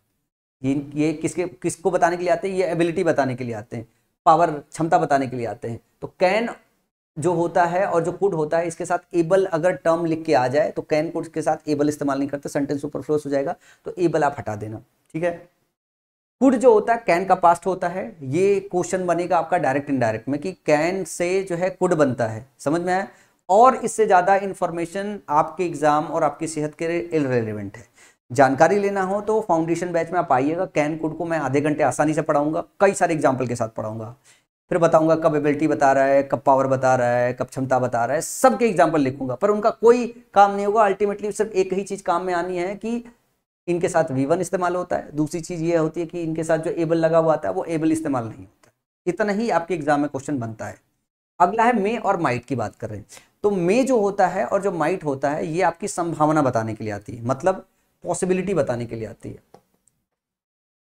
पॉसिबिलिटी बताने के लिए आती है, संभावना बताने के लिए आती है। कम ज्यादा संभावना एक अलग बात है, लेकिन ये संभावना बताने की बात आती है। तो जब संभावना बताने की बात आती है तो इसके साथ पॉसिबल अगर कहीं आ गया सेंटेंस के अंदर तो पॉसिबल शब्द हटा देना, क्योंकि ये प्रोबेबिलिटी बताती है, संभावना बताती है, पॉसिबिलिटी बताती है। तो प्रोबेबल शब्द या पॉसिबल शब्द मे और माइट के साथ इस्तेमाल नहीं करते हैं, ठीक है। विल और वुड का सबसे ज्यादा जो इस्तेमाल होता है ये हम टेंस के अंदर सीखते हैं, कंडीशनल सेंटेंस के अंदर इसको सीखते हैं, ज्यादा यहाँ पे इसका यूज केस नहीं होता है। विल और सेल हम प्रेजेंट इंडेफिनिट में अच्छे से सीखते हैं कि विल के साथ हम V1 लेते हैं, सेल के साथ V1 लेते हैं, एज ए मॉडल इनका इस्तेमाल होता है, लेकिन यहाँ इनका अध्ययन किसी काम का नहीं होता है। अगर मैं वुड और शुड की बात करूं तो जो शुड का इस्तेमाल होता है ये जब हम सजेशन की बात करते हैं, जब सजेशन की बात करते हैं तो सजेशन के लिए शुड का इस्तेमाल होता है, ठीक है ना, सजेशन के लिए शुड का इस्तेमाल होता है। तो बस इतना ही आपको याद रखना है कि जहां पे हमें ऐसी बात आए कि हमें सुझाव देना है तो सुझाव के लिए हम शुड का इस्तेमाल करते हैं। सेल के लिए सेल का पास्ट फॉर्म शुड है, विल का पास्ट फॉर्म वुड है। कैन और वुड में थोड़ा कंफ्यूजन होता है जिसको मैं क्वेश्चन के माध्यम से आपको समझाऊंगा। इसके बाद आता है मस्ट की। जब आपको किसी चीज को कंपल्सन में डालना हो, मतलब आपको ये करना है कि ये काम होना ही चाहिए, होना ही चाहिए, होना ही चाहिए, ये अगर मीनिंग में करना है तो मस्ट का इस्तेमाल करते हैं। मस्ट का मतलब होता है कि अब ये जरूरी हो गया, कंपल्सन हो गया, कंपल्सन के सेंस में मस्ट का इस्तेमाल करते हैं। नीड और डेयर की अगर बात करें तो नीड और डेयर नीड की मतलब जरूरत और डेयर का मतलब साहस। तो ये जरूर और साहस की बात करें तो ये मेन वर्ब की तरह भी इस्तेमाल होते हैं और ये हेल्पिंग वर्ब की तरह भी इस्तेमाल होते हैं। तो इनमें जो क्वेश्चन है वो एग्जाम्पल के माध्यम से ही समझ लिए जाते हैं। इसको आपको ध्यान रखना है कि जब ये मॉडल के साथ इस्तेमाल होते हैं तो इनके साथ एक मन वर्ब आएगा और इनके साथ कोई मेन वर्ब नहीं आया है तो ये अपने आप में ही मेन वर्ब है। ये एग्जाम्पल में और ज्यादा बेटर समझ में आएगा। फिर ऑट टू की बात करें तो ऑट टू जो होता है ये मोरल ऑब्लिगेशन को रिप्रेजेंट करता है। तो जब आपको कर्तव्य बताना हो तो आप ऑट टू का इस्तेमाल करते हो और ऑट टू के साथ V1 का इस्तेमाल करते हो। अब इसके बाद एक क्वेश्चन अच्छा बनता है यूज्ड टू से। यूज्ड टू इस्तेमाल होता है आपका मॉडल की तरह। तो यूज्ड टू के साथ जब आपको हैबिट बतानी होती है तो हमारी जो पास्ट हैबिट होती है, पास्ट हैबिट हम यूज टू के साथ बताते हैं और उस केस में हम यूज टू को हेल्पिंग वर्ब की तरह लेते हैं और इसके साथ V1 का इस्तेमाल करते हैं, इसके साथ V1 का इस्तेमाल करते हैं। लेकिन यूज टू एग्जेक्टिव की तरह काम करता है। जब यूज टू एग्जेक्टिव की तरह काम करता है और इसके बाद कोई वर्ब अगर आती है, जब ये एग्जेक्टिव की तरह काम करता है इसके बाद कोई वर्ब आती है तो वर्ब आईएनजी के फॉर्म में आना चाहिए, क्योंकि एग्जेक्टिव अपने बाद नाउन लेता है और वर्ब की आईएनजी नाउन की तरह काम करती है। तो यहाँ पे एक कंफ्यूजन होता है, यहाँ पे एक कंफ्यूजन होता है। जैसे हम प्रीपोजिशन के चैप्टर में पढ़ेंगे कि हम लुक फॉरवर्ड टू लें, बी यूज्ड टू लें। तो जब हम यूज्ड टू लेते हैं, कस्टम्ड टू लें, तो उनके बाद हम वर्ब की आईएनजी फॉर्म का इस्तेमाल करते हैं। तो वहाँ पे यूज्ड टू जो होता है वो एग्जेक्टिव की तरह काम करता है। समझ में आया? तो ये कुछ बस इतनी बातें हैं जिनको याद रख के सारे एग्जाम के क्वेश्चन किए जा सकते हैं, जिसमें से 80% जो क्वेश्चन आपका मॉडल का डायरेक्ट मॉडल से आता है वो V1 को लेके आता है कि मॉडल के साथ V1 का इस्तेमाल करते हैं। अब चलो इस पैटर्न 3 के क्वेश्चन देख लेते हैं। 2004 से लेके अभी तक कितने क्वेश्चन बनाए गए हैं, ठीक है ना। उन क्वेश्चंस को अगर एक बार आप सही समझ लोगे तो मैं जो इन्फॉर्मेशन पास कर रहा हूं आपको समझ में आने लगेगा, सर इतनी इन्फॉर्मेशन से काम चल जाएगा। जैसे I use to go out to work earlier, ये क्वेश्चन नंबर 16 है, ठीक है ना। ऑर्डर मत ध्यान दीजिएगा क्योंकि मैं अपना जो मेरा पूरा क्वेश्चन बैंक है उससे मैं पैटर्न वाइज छांट के लेके आता हूँ, इसी में सबसे ज्यादा मेहनत लगता है। I use to go out to work earlier, तो ध्यान रखिएगा कि हम यूज्ड टू का इस्तेमाल करते हैं, यूज्ड टू का इस्तेमाल करते हैं। कई बार ऐसा लगता है कि चलो भाई इसका फर्स्ट फॉर्म यूज होगा तो हम यूज टू का भी इस्तेमाल कर ले, नहीं ये गलत होता है। यूज टू होता ही नहीं है। क्या होता है? यूज्ड टू होता है। और यूज्ड टू क्या बताता है? यूज टू बताता है पास्ट हैबिट और इसके बाद अपने बाद क्या लेता है? V1। तो इसमें जरा ध्यान से देखो, I use to go out to work earlier, मैं पहले जल्दी काम पे जाया करता था। तो ये मेरी पास्ट हैबिट मैं बताने की कोशिश कर रहा हूं और यहाँ पे ऑलरेडी V1 है। अगर ये V1 है तो यहाँ पे ये मॉडल की तरह काम कर रहा है और यूज टू नहीं इस्तेमाल होता है, यूज्ड टू इस्तेमाल होता है। ध्यान रखिएगा, यूज टू होता है पर यूज टू नहीं होता है। कुछ लोगों को लगेगा कि अगर यूज्ड टू पास्ट हैबिट बताता है तो यूज टू प्रेजेंट हैबिट बता सकता है, ऐसा नहीं है। यूज टू होता ही नहीं है, जो होता है वो यूज्ड टू होता है। तो ध्यान रखिएगा इसको, used to is the right option, ठीक है ना। According to the radio it can rain this evening, 22वां है। अकॉर्डिंग टू द रेडियो के हिसाब से it can rain this evening. हम यहाँ पे संभावना की बात कर रहे हैं, आज बारिश हो सकती है। संभावना की बात कर रहे हैं कि आज बारिश हो सकती है। अब जब हिंदी में बात करेंगे, अगर हम हिंदी में बात करेंगे तो हमें सिखाया गया है कि अगर हम सकता के सेंस में इस्तेमाल करें तो हम कैन का इस्तेमाल करते हैं। तो आज बारिश हो सकती है तो it can rain tonight हम लिख सकते हैं कि आज बारिश हो सकती है, आज रात बारिश हो सकती है, it can rain tonight हम लिख सकते हैं। लेकिन ये हम संभावना की बात करते हैं, हम संभावना की बात करें तो जब हम पॉसिबिलिटी की बात करते हैं, जब हम संभावना की बात करते हैं तो मे और माइट का इस्तेमाल किया जाता है। और इसमें भी एक सीक्वेंस होता है, जब हम संभावना कह रहे होते हैं तो माइट सबसे कम संभावना होती है, में ज़्यादा संभावना होती है, और कैन का इस रिस्पेक्ट में कभी कभी यूज करते हैं, लेकिन ज़्यादा जो यूज होता है मे और माइट का इस्तेमाल करते हैं। और जब हम कैन की बात करना चालू करते हैं तो कैन का मतलब हम ज़्यादा संभावना की बात करते हैं। और इसी काम के लिए मस्ट का भी इस्तेमाल करते हैं। मस्ट का मतलब हो गया कि अब संभावना की बात नहीं, अब तो 100% एक्यूरेसी की बात करते हैं। जैसे मैंने बोल दिया it must rain tonight, इसका मतलब है कि बारिश होगी, 100% की बात कर दी। It can rain tonight, वैसे जब हम संभावना की बात करते हैं तो हम कैन का इस्तेमाल नहीं करते। It may rain tonight, इसका मतलब है कि बारिश हो सकती है, नहीं भी हो सकती है। It may rain tonight, इसका मतलब ये हो गया कि आज मतलब थोड़े बहुत चांसेस है वर्षा होने के। मे रेन टू नाइट का मतलब हो गया कि ठीक ठाक चांसेस है। और मस्ट का हो गया मतलब भैया होगी बारिश। तो यहाँ पे ये बताना है according to the radio it can rain this evening, नहीं, यहाँ पे मतलब संभावना की बात करो। संभावना के लिए कैन का इस्तेमाल नहीं करते। संभावना, जब हम ताकत की, क्षमता की, एबिलिटी की बात करते हैं तब कैन का इस्तेमाल करते हैं। यहाँ संभावना की बात हो रही है, संभावना में हम कैन का इस्तेमाल नहीं करते, संभावना में हम मे का इस्तेमाल कर रहे हैं। यहाँ मे का भी कर सकते हो, मस्ट का भी कर सकते हो और माइट का भी कर सकते हो, बस सेंटेंस की मीनिंग अलग हो जाएगी। According to the radio it must rain this evening, तो रेडियो के हिसाब से आज पक्का बारिश होगी। It may rain this evening, इसका मतलब है कि बारिश हो सकती है, ठीक ठीक संभावना है। It might rain this evening, इसका मतलब ये हो गया कि बहुत कम चांसेस है बारिश होने की, बस मीनिंग बदलेगा लेकिन कैन तो इस्तेमाल नहीं होगा। अगला क्वेश्चन है the streets are so wet it should have rained last night. अब एक और चीज है जो इसमें एक पैटर्न का क्वेश्चन बनता है, वो ये भी क्वेश्चन बनता है कि मॉडल के साथ हैव का इस्तेमाल करते हैं, परफेक्ट फॉर्म होता है इसका, और V3 का इस्तेमाल करते हैं, ये बात आपको ध्यान रखना है। अब यहां ध्यान से रखना the streets are so wet, जो सड़क है वो क्या है, the streets are so wet, सड़क जो है बहुत गीली है, मीनिंग समझिएगा, सड़क बहुत गीली है, बहुत गीली है। It should have rained last night, should have, जब हम शुड का इस्तेमाल करते हैं, इसका जो है परफेक्ट फॉर्म का इस्तेमाल करते हैं, तो शुड का इस्तेमाल है हुआ होना चाहिए, बारिश हुई होनी चाहिए थी। लेकिन अगर जमीन गीली है इसका मतलब है हम ये क्या कहना चाहते, पक्का बारिश हुई थी। जब हम कंपल्सन की बात करते हैं तो शुड से नहीं, शुड का इस्तेमाल किया जाता है जब हम सजेस्टिव होते हैं, ठीक है ना, कि बारिश होनी चाहिए।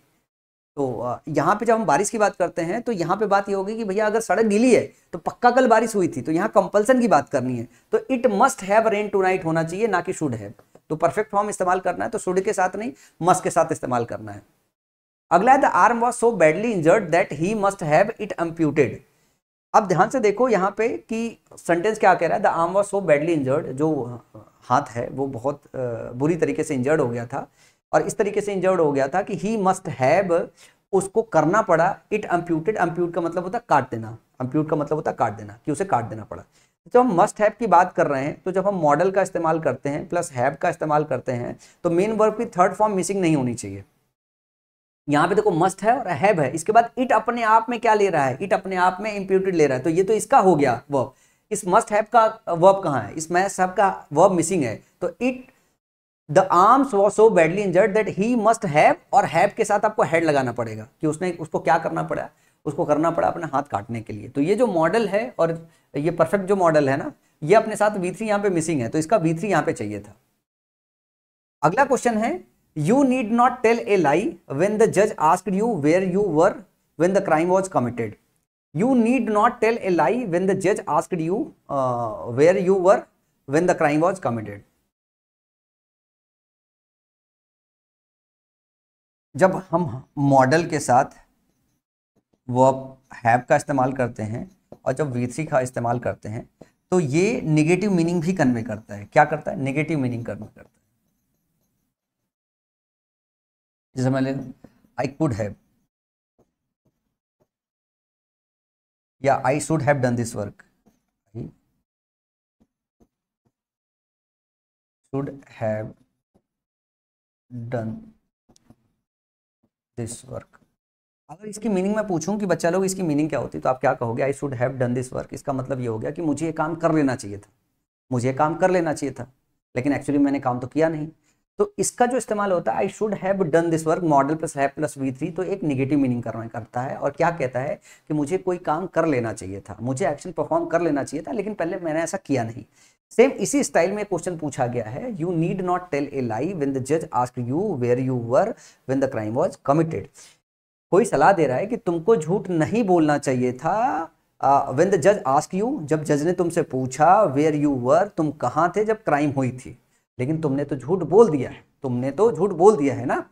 तो ये मीनिंग कन्वे करना है, you need not tell a lie when the जज asked you where you were when the crime was committed. आपको यहाँ निगेटिव मीनिंग कन्वे करना है, तो अगर आप इसको सही से यूं लिखोगे तो मीनिंग सही से आएगी। You need not have tell की जगह told a lie when the जज asked you where you were when the crime was committed, कि तुम्हें झूठ नहीं बोलना चाहिए था पर एक्चुअली तुमने झूठ बोल दिया है। तो जब ये मीनिंग कन्वे करना होता तो हम मॉडल प्लस V3 का इस्तेमाल करते हैं। तो you need not have told a lie when the जज ask you where you were when the crime was committed, ये सेंटेंस का करेक्ट स्ट्रक्चर होगा। समझ में आया? मॉडल प्लस है प्लस V3 का इस्तेमाल किया जाता है निगेटिव मीनिंग कन्वे करने के लिए। इसके बहुत मल्टीपल एग्जाम्पल मैंने अपनी किताब में जो है मेंशन कर रखा है। वैसे मैं उम्मीद कर रहा हूँ इस बात को आप समझ जाओगे क्वेश्चन के माध्यम से, क्योंकि मेरे पास समय कम है इस वजह से मैं बहुत ज़्यादा समय इस पर स्पेंड नहीं कर रहा हूँ, क्योंकि वेटेज के हिसाब से देख रहा हूँ कि क्या वेटेज है और कितना समय इस टाइम पे आपको देना चाहिए। अगला है Ramesh is for arrogant to learn the error of his ways. ये क्वेश्चन है जो मुझे लगा वर्ब बेस्ड एक फ्रेज है, उस फ्रेज को याद करना है। तो लर्न द एरर नहीं होता, see the error of one's ways होता है, see the error of one's ways होता है, वंस वेज होता है। तो यहाँ पे जो लर्न द एरर लिखा है ऑफ हिज वेज, इसको गलत है। Ramesh is for arrogant, Ramesh बहुत ज्यादा ही एरोगेंट है, ये देखने के लिए कि उसका खुद का क्या एरर है। तो ये जो फ्रेज है वो कुछ इस तरह इस्तेमाल करते हैं, see the error of one's ways, अपने ही किया हुआ जो गलत है उसको ना देखना। तो यहाँ पे लर्न का इस्तेमाल नहीं करते, यहाँ पे सी का इस्तेमाल करना है। यहाँ पे लर्न नहीं करना, सी देखने की बात होती है, तो सी इस्तेमाल होगा ना कि लर्न इस्तेमाल होगा। ये इंपॉर्टेंट है, ये एक फ्रेज आप याद रख सकते हो। कुछ मिसलेनियस क्वेश्चन है जो आपको आते हैं और रैंडमली यूँ आ जाते हैं, इस तरीके कुछ रैंडम कुछ नया आ जाएगा तो ना मास्टर पढ़ा पाएगा ना आप पढ़ पाओगे। जो आपकी कैपेसिटी में वही पढ़ लो, जितनी मेहनत जितनी वर्कआउट की जा सकती है मैंने पूरी वर्कआउट की है, ताकि आप पैटर्न को सही से डिकोड कर पाओ। अगला है could you like to read his speech. तो यहाँ पे जब हम could you like to read his speech बोल रहे हैं तो इसको बोलते हैं would you like to read his speech. ये आम जिंदगी में हमेशा सुनते रहते हो, मैंने बोला ना कई बार ऐसा होता है कि कुड का इस्तेमाल कर दिया जाता है वुड और शुड की जगह। तो would you like to read his speech ये सही होगा। यहाँ पे कोई क्षमता की बात नहीं की जा रही है। Would you like to read his speech, क्या तुम ये पढ़ना पसंद करोगे? जब इस मीनिंग में करते हैं तो हम वुड का इस्तेमाल करते हैं। I wonder if they could treat me nicely if I went there again, ठीक है ना। I wonder if they could treat me nicely. अब यहाँ पे जरा ध्यान से देखो, लिखा है मैं आई वंडर, मैं आश्चर्य करता हूँ। यहाँ वंडर नहीं, घूमने वाली बात नहीं हो रही, यहाँ आश्चर्य वाली बात है। आई wonder if they could treat me nicely, वो मुझे नाइसली ट्रीट करेंगे, मैं इस बात को लेकर आश्चर्य हूँ। If I went there again, तो यहाँ पे आपको करना क्या था, if I wonder if they could treat की जगह वुड ट्रीट लिखना था, वुड ट्रीट लिखना था, क्योंकि यहाँ पे कहीं पे पावर एबिलिटी की कोई बात ही नहीं हो रही है, ठीक है ना। तो विल के पास फॉर्म के हिसाब से भी आप वुड के पास साथ जा सकते हो। I wonder if they would treat me nicely if I went there. वैसे भी यहाँ पे जरा देखो V2 फॉर्म इस्तेमाल है, यहाँ पे दे विल ट्रीट में बेटर, तो उसका पास फॉर्म इस्तेमाल करना था, विल की जगह वुड और वुड की जगह कुड कर दिया गया है, ठीक है ना। समझ में आया? तो ध्यान रखना कि कई बार ऐसा होता है कि जहां वुड का इस्तेमाल चाहिए, विल के पास फॉर्म की नीड होती है, वहां पे आपको कुड भी दे दिया जाता है और फिर वहां पे थोड़ा कंफ्यूज कराया जाता है। तो ये एक ऐसी चीज है जो देख के ही आपको समझ में आ जाएगा कि कैन का इस्तेमाल जब तक आप एबिलिटी पावर क्षमता की बात नहीं करोगे, कैन कुड का इस्तेमाल नहीं किया जाता है। अगला है Ranbir could not went to the award ceremony, ठीक है ना। Ranveer could not went to the award ceremony as he was busy shooting for a film. Ranveer जो है अवार्ड सेरेमनी में नहीं जा पाया क्योंकि वो बिजी था फिल्म शूटिंग में। तो अब जैसे मैं कुड नॉट की बात कर रहा हूँ तो ध्यान से देखिए, यहाँ पे वेंट लिखा हुआ है, तो आपको एक बात तो पता है मॉडल के साथ V1 आता है, तो वेंट तो इस्तेमाल हो ही नहीं सकता ना, यहाँ तो गो इस्तेमाल होना चाहिए। इतना आसानी से दिख गया एरर। अगला है would you like to have some fries along with your coffee. Sir, ठीक है ना, would you like to have some fries along with your coffee sir, आज the waiter.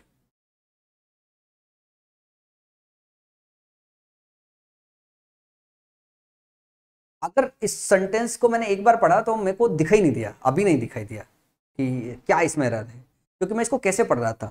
Would you like to have some fries, यही पढ़ा था मैंने ना, would you like to have some fries along with your coffee sir, आज the waiter. ये मैं master होके मैं यूं पढ़ रहा हूँ, would you like to have some fries along with your coffee sir, आज द वेटर। जबकि सेंटेंस क्या लिखा, वुड यू लाइक्ड, ना कि लाइक लिखा हुआ है, तो वुड अपने साथ V1 लेगा ना कि V2 लेगा।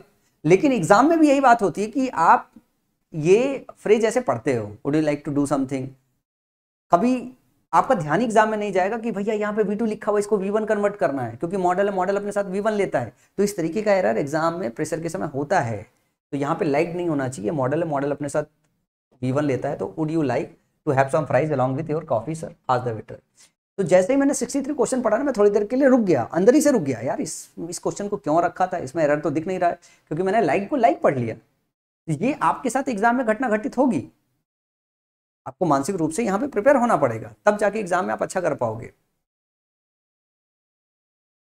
अब आया पैटर्न नंबर 4 की बारी, ठीक है ना।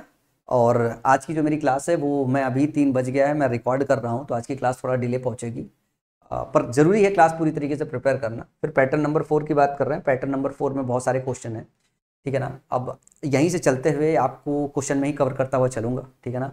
और अगर मैं कंसेप्ट की बात करूँ तो कंसेप्ट ध्यान से देखोगे तो मैंने ऑलरेडी इस चीज़ को आपको बता रखा है कंसेप्ट में, कि ये कुछ चीज़ें हैं जो आपको याद रखना है। कि अगर हम लंच की बात करें तो उसके साथ हैव का इस्तेमाल करते हैं, गुड टाइम की बात करें तो हैव, तो आपको ऐसे इसको प्रिपेयर करना पड़ेगा। Have a lunch, have a good time, have a shower, have a dream, have a conversation, take an exam, take an advantage, take an action, take a risk, take your time, make a demand, make a gesture, make noise, make promise, make request, make mistake, launch scheme, render help जो है, और impart education, levy tax. आपको इसको ऐसे याद करना पड़ेगा। जब इसको ऐसे याद करोगे तो आप फिर जब क्वेश्चन में जाओगे तो एक दो बार गलतियां होगी, फिर धीरे धीरे वो रिकॉल होने लगेगा, यार कब तक ऐसी गलती करता रहूंगा, और फिर वो गलती सुधर जाएगी।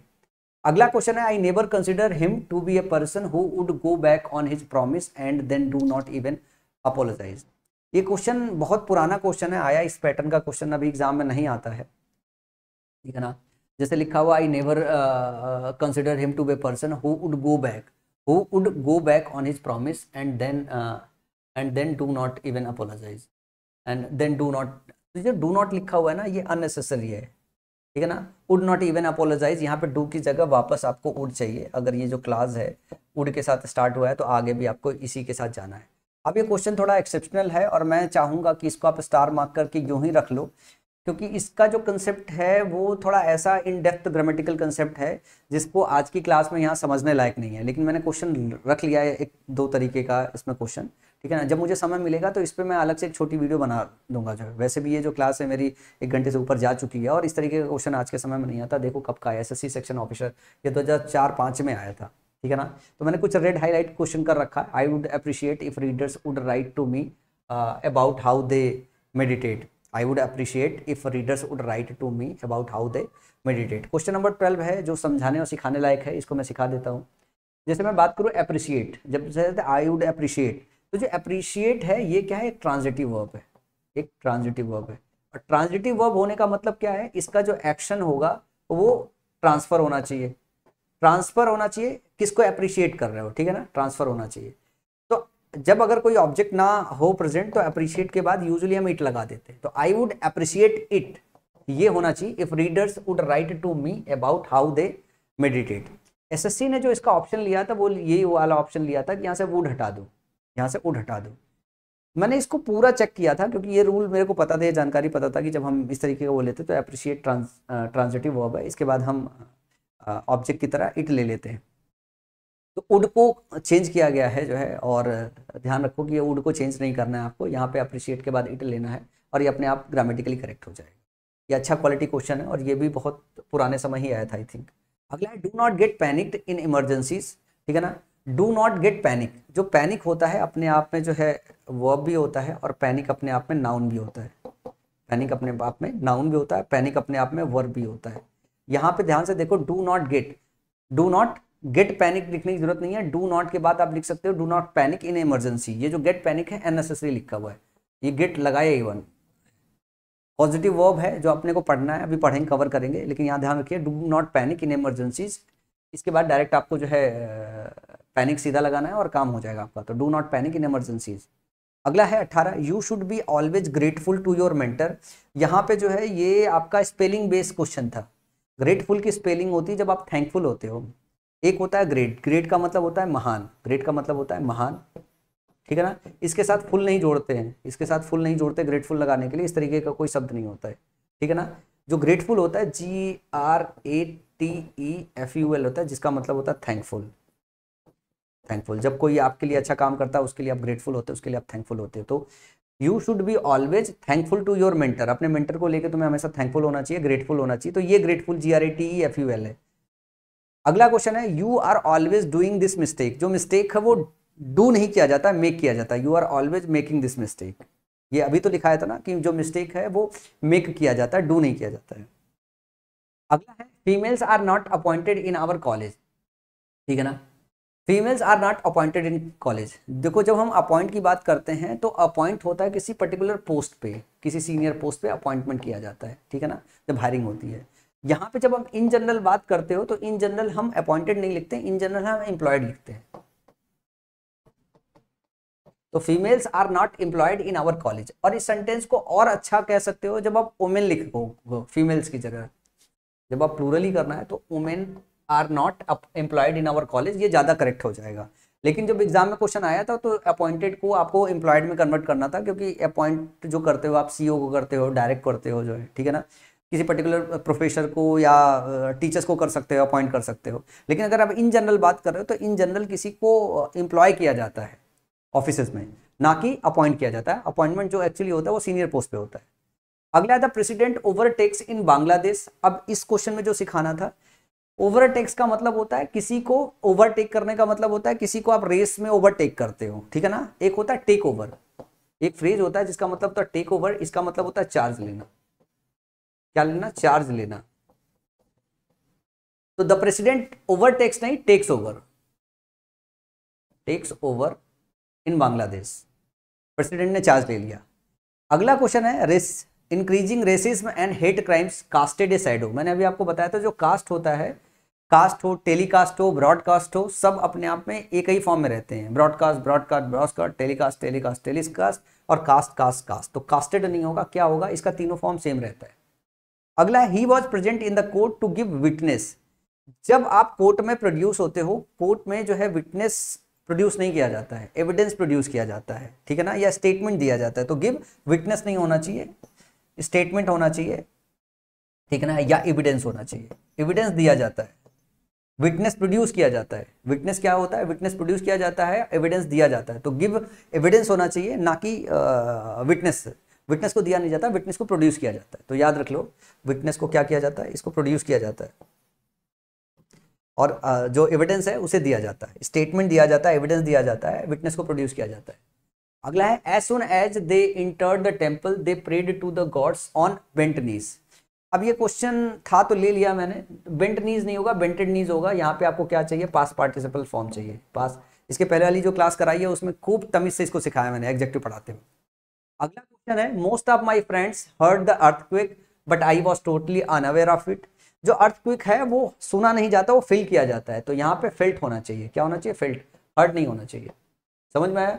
झंडा हॉइस्ट किया जाता है, लहराया जाता है, ठीक है ना। इसी तरीके से अर्थक्वेक है वो फेल्ट किया जाता है, सुना नहीं जाता है। समझ में आया? जो विटनेस है वो प्रोड्यूस किया जाता है, एविडेंस दिया जाता है। अगला है the United nation inquired for a cease fire. जो यूनाइटेड नेशन है वो इंक्वायर नहीं करेगा, अपील करेगा। क्या करेगा? अपील करेगा। Appealed for a cease fire, cease fire के लिए, युद्ध विराम के लिए अपील करेगा यूनाइटेड नेशन, ना कि इंक्वायर करेगा। अगला है he was conferred to his bed by illness. एक होता है कन्फाइन, एक होता है conferred. Confine in his bed by illness होता है, ठीक है ना। तो कन्फाइंड होता है, जब आप कन्फाइंड इन होते हो इसका मतलब है कि आप कैद, कन्फाइन का मतलब कैद होना है।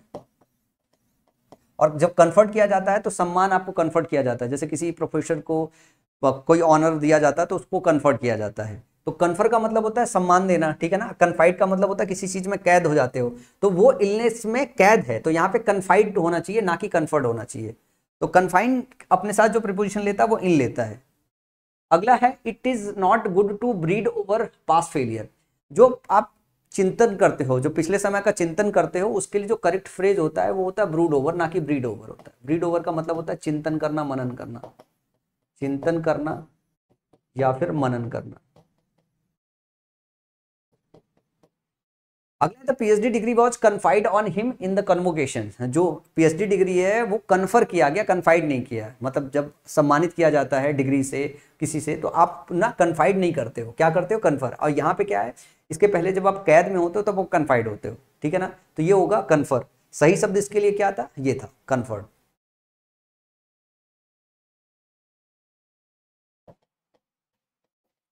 PhD degree was conferred on him on the convocation. Conferred on, conferred to him, तो ऑन और टू दोनों लेता है।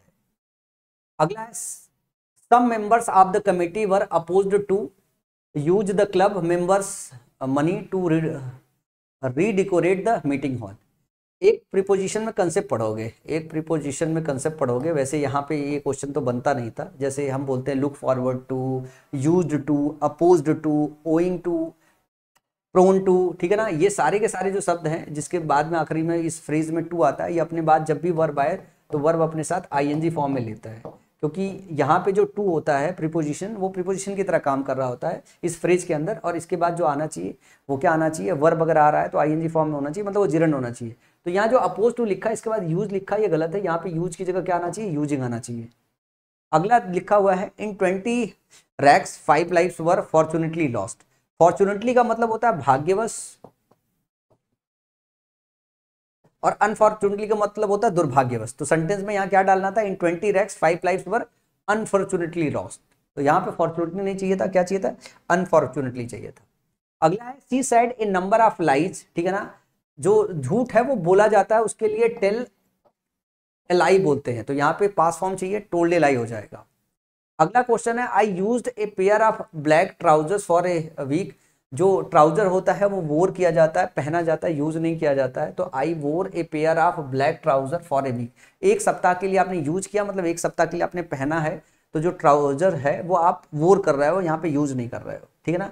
His parents usually spend their summer in Ooty but this year they are spending it in Darjeeling, उसके जो parents है अक्सर करके जो है अपने जो समर है ऊटी में जो है स्पेंड करते हैं, ये उनका हैबिट है।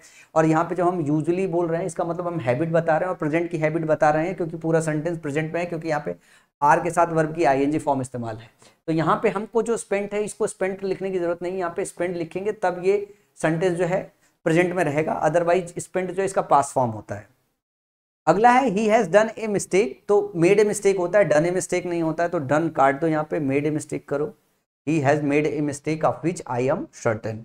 ये कुछ क्वेश्चन है जो मैं जल्दी करा रहा हूं क्योंकि ये फैक्ट बेस्ड है। The prime minister holding is the important meeting, the prime minister holding is नहीं, इज होल्डिंग होगा, ये तो अननेसेसरली ऐसा 2018 मेंस में क्वेश्चन आया था, इसको तो कोई बेवकूफ बच्चा भी सही कर सकता था बगैर अगर पढ़े गए तो, कि हेल्पिंग वर्ब पहले आता है और मेन वर्ब बाद में आता है। अगला क्वेश्चन है please don't disturb to me as I am reading a book, please do not के साथ वर्ब की फर्स्ट फॉर्म लेते हो, यहाँ पे डिस्टर्ब्स लिखा हुआ है, तो प्लीज डोंट डिस्टर्ब मी भी बोलते हो और प्लीज डोंट डिस्टर्ब मी लिखा हुआ था, तो कोई बात नहीं यार, मतलब इसमें तो आपको डिस्टर्ब ही हटाना था। अब इस तरीके का क्वेश्चन आएगा तो आप टू पे ध्यान थोड़ा दोगे, आप तो डिस्टर्ब पे ध्यान रखोगे ना, कि डू के साथ जो है वी का एस फॉर्म नहीं होता, डू के साथ V1 लगता है। अगला है रमन पुटेड द वेजिटेबल, जो पुट का फॉर्म होता है वो पुट के सारे फॉर्म एक ही होते हैं, तो पुट का पुटेड नहीं होता है, तो यहाँ ध्यान रखना, यहाँ पे पुट ही रहने देना है आपको। ये रहा आपका आखिरी क्वेश्चन। मैं उम्मीद करता हूं जो मैंने आपको पैटर्न समझाया है वो पैटर्न आप पढ़ लोगे, और मतलब जितना 2004 से 2024 तक क्वेश्चन पूछा गया है उसके अलावा भी एरिया, जैसे अगर आपने इसको कवर कर लिया तो आप फ्यूचर रेडी हो, मतलब कुछ भी अगर नया आया तो भी कवर कर लोगे। इसमें मैंने इतनी सारी चीजें लिख दी है, आया तो 3-4 से है, लेकिन अगर इतनी सारी चीजें अगर आप पढ़ लेते हो तो इसका मतलब आप पूरी तरीके से प्रिपेयर हो कि वर्ब बेसिक से कोई भी क्वेश्चन बनेगा तो आप कर लोगे। अब एक बात और इस क्लास खत्म होते होते मैं बताना चाहूंगा कि देखो भैया, आप कुछ भी कर लो, कितनी भी मेहनत कर लो, कैसे भी पढ़ लो, एक या दो क्वेश्चन ऐसा होगा जो क्वेश्चन एक्चुअली डिफिकल्ट आएगा, मतलब वो किसी जगह से भी हो सकता है, वो नाउन से भी बहुत डिफिकल्ट क्वेश्चन बन सकता है, वो प्रोनाउन से भी बहुत डिफिकल्ट क्वेश्चन बन सकता है। मेरी लाइट भी चली गई तो मैं ऐसे ही सुना देता हूँ आपको, ठीक है ना, मतलब लाइट क्या, मतलब बैटरी चली गई है, तो वो किसी चैप्टर से हो सकता है, तो आप उस एक क्वेश्चन के चक्कर में परेशान ना हो, लेकिन जो जनरल चीज़ें है वो आप अच्छे से प्रिपेयर कर लो। तो क्योंकि बैटरी खत्म हो गई तो ये क्लास को मैं यही एंड करता हूँ, और उम्मीद करता हूँ कि आज की क्लास आप अच्छे से एंजॉय करोगे। नीचे कमेंट सेक्शन में बताना मत भूलिएगा कि आज की क्लास आपको कैसी लगी। अगर वीडियो पसंद आई हो तो लाइक का बटन दबाइएगा, चैनल को सब्सक्राइब कीजिएगा, दोस्तों के बीच में इस सीरीज को शेयर कीजिएगा ताकि वो भी इस सीरीज का फायदा उठाए। कुछ अगर लग रहा हो कि वर्ब में कुछ क्वेश्चन ऐसे आ रहे हैं जो आपके पास नहीं पहुंच पाए हैं, तो आप ना मुझे मेरे व्हाट्सअप नंबर पे भेज दो उन क्वेश्चंस को, आप फोटो ले लो, उसका लिस्ट बना लो, लिस्ट मेरे को भेज दो, उन क्वेश्चंस को भी मैं डिस्कस कर दूंगा। तो चलो आज की क्लास इतनी ही रहने देते हैं, अगली क्लास में फिर मिलेंगे, तब तक के लिए टेक केयर, गुड बाय।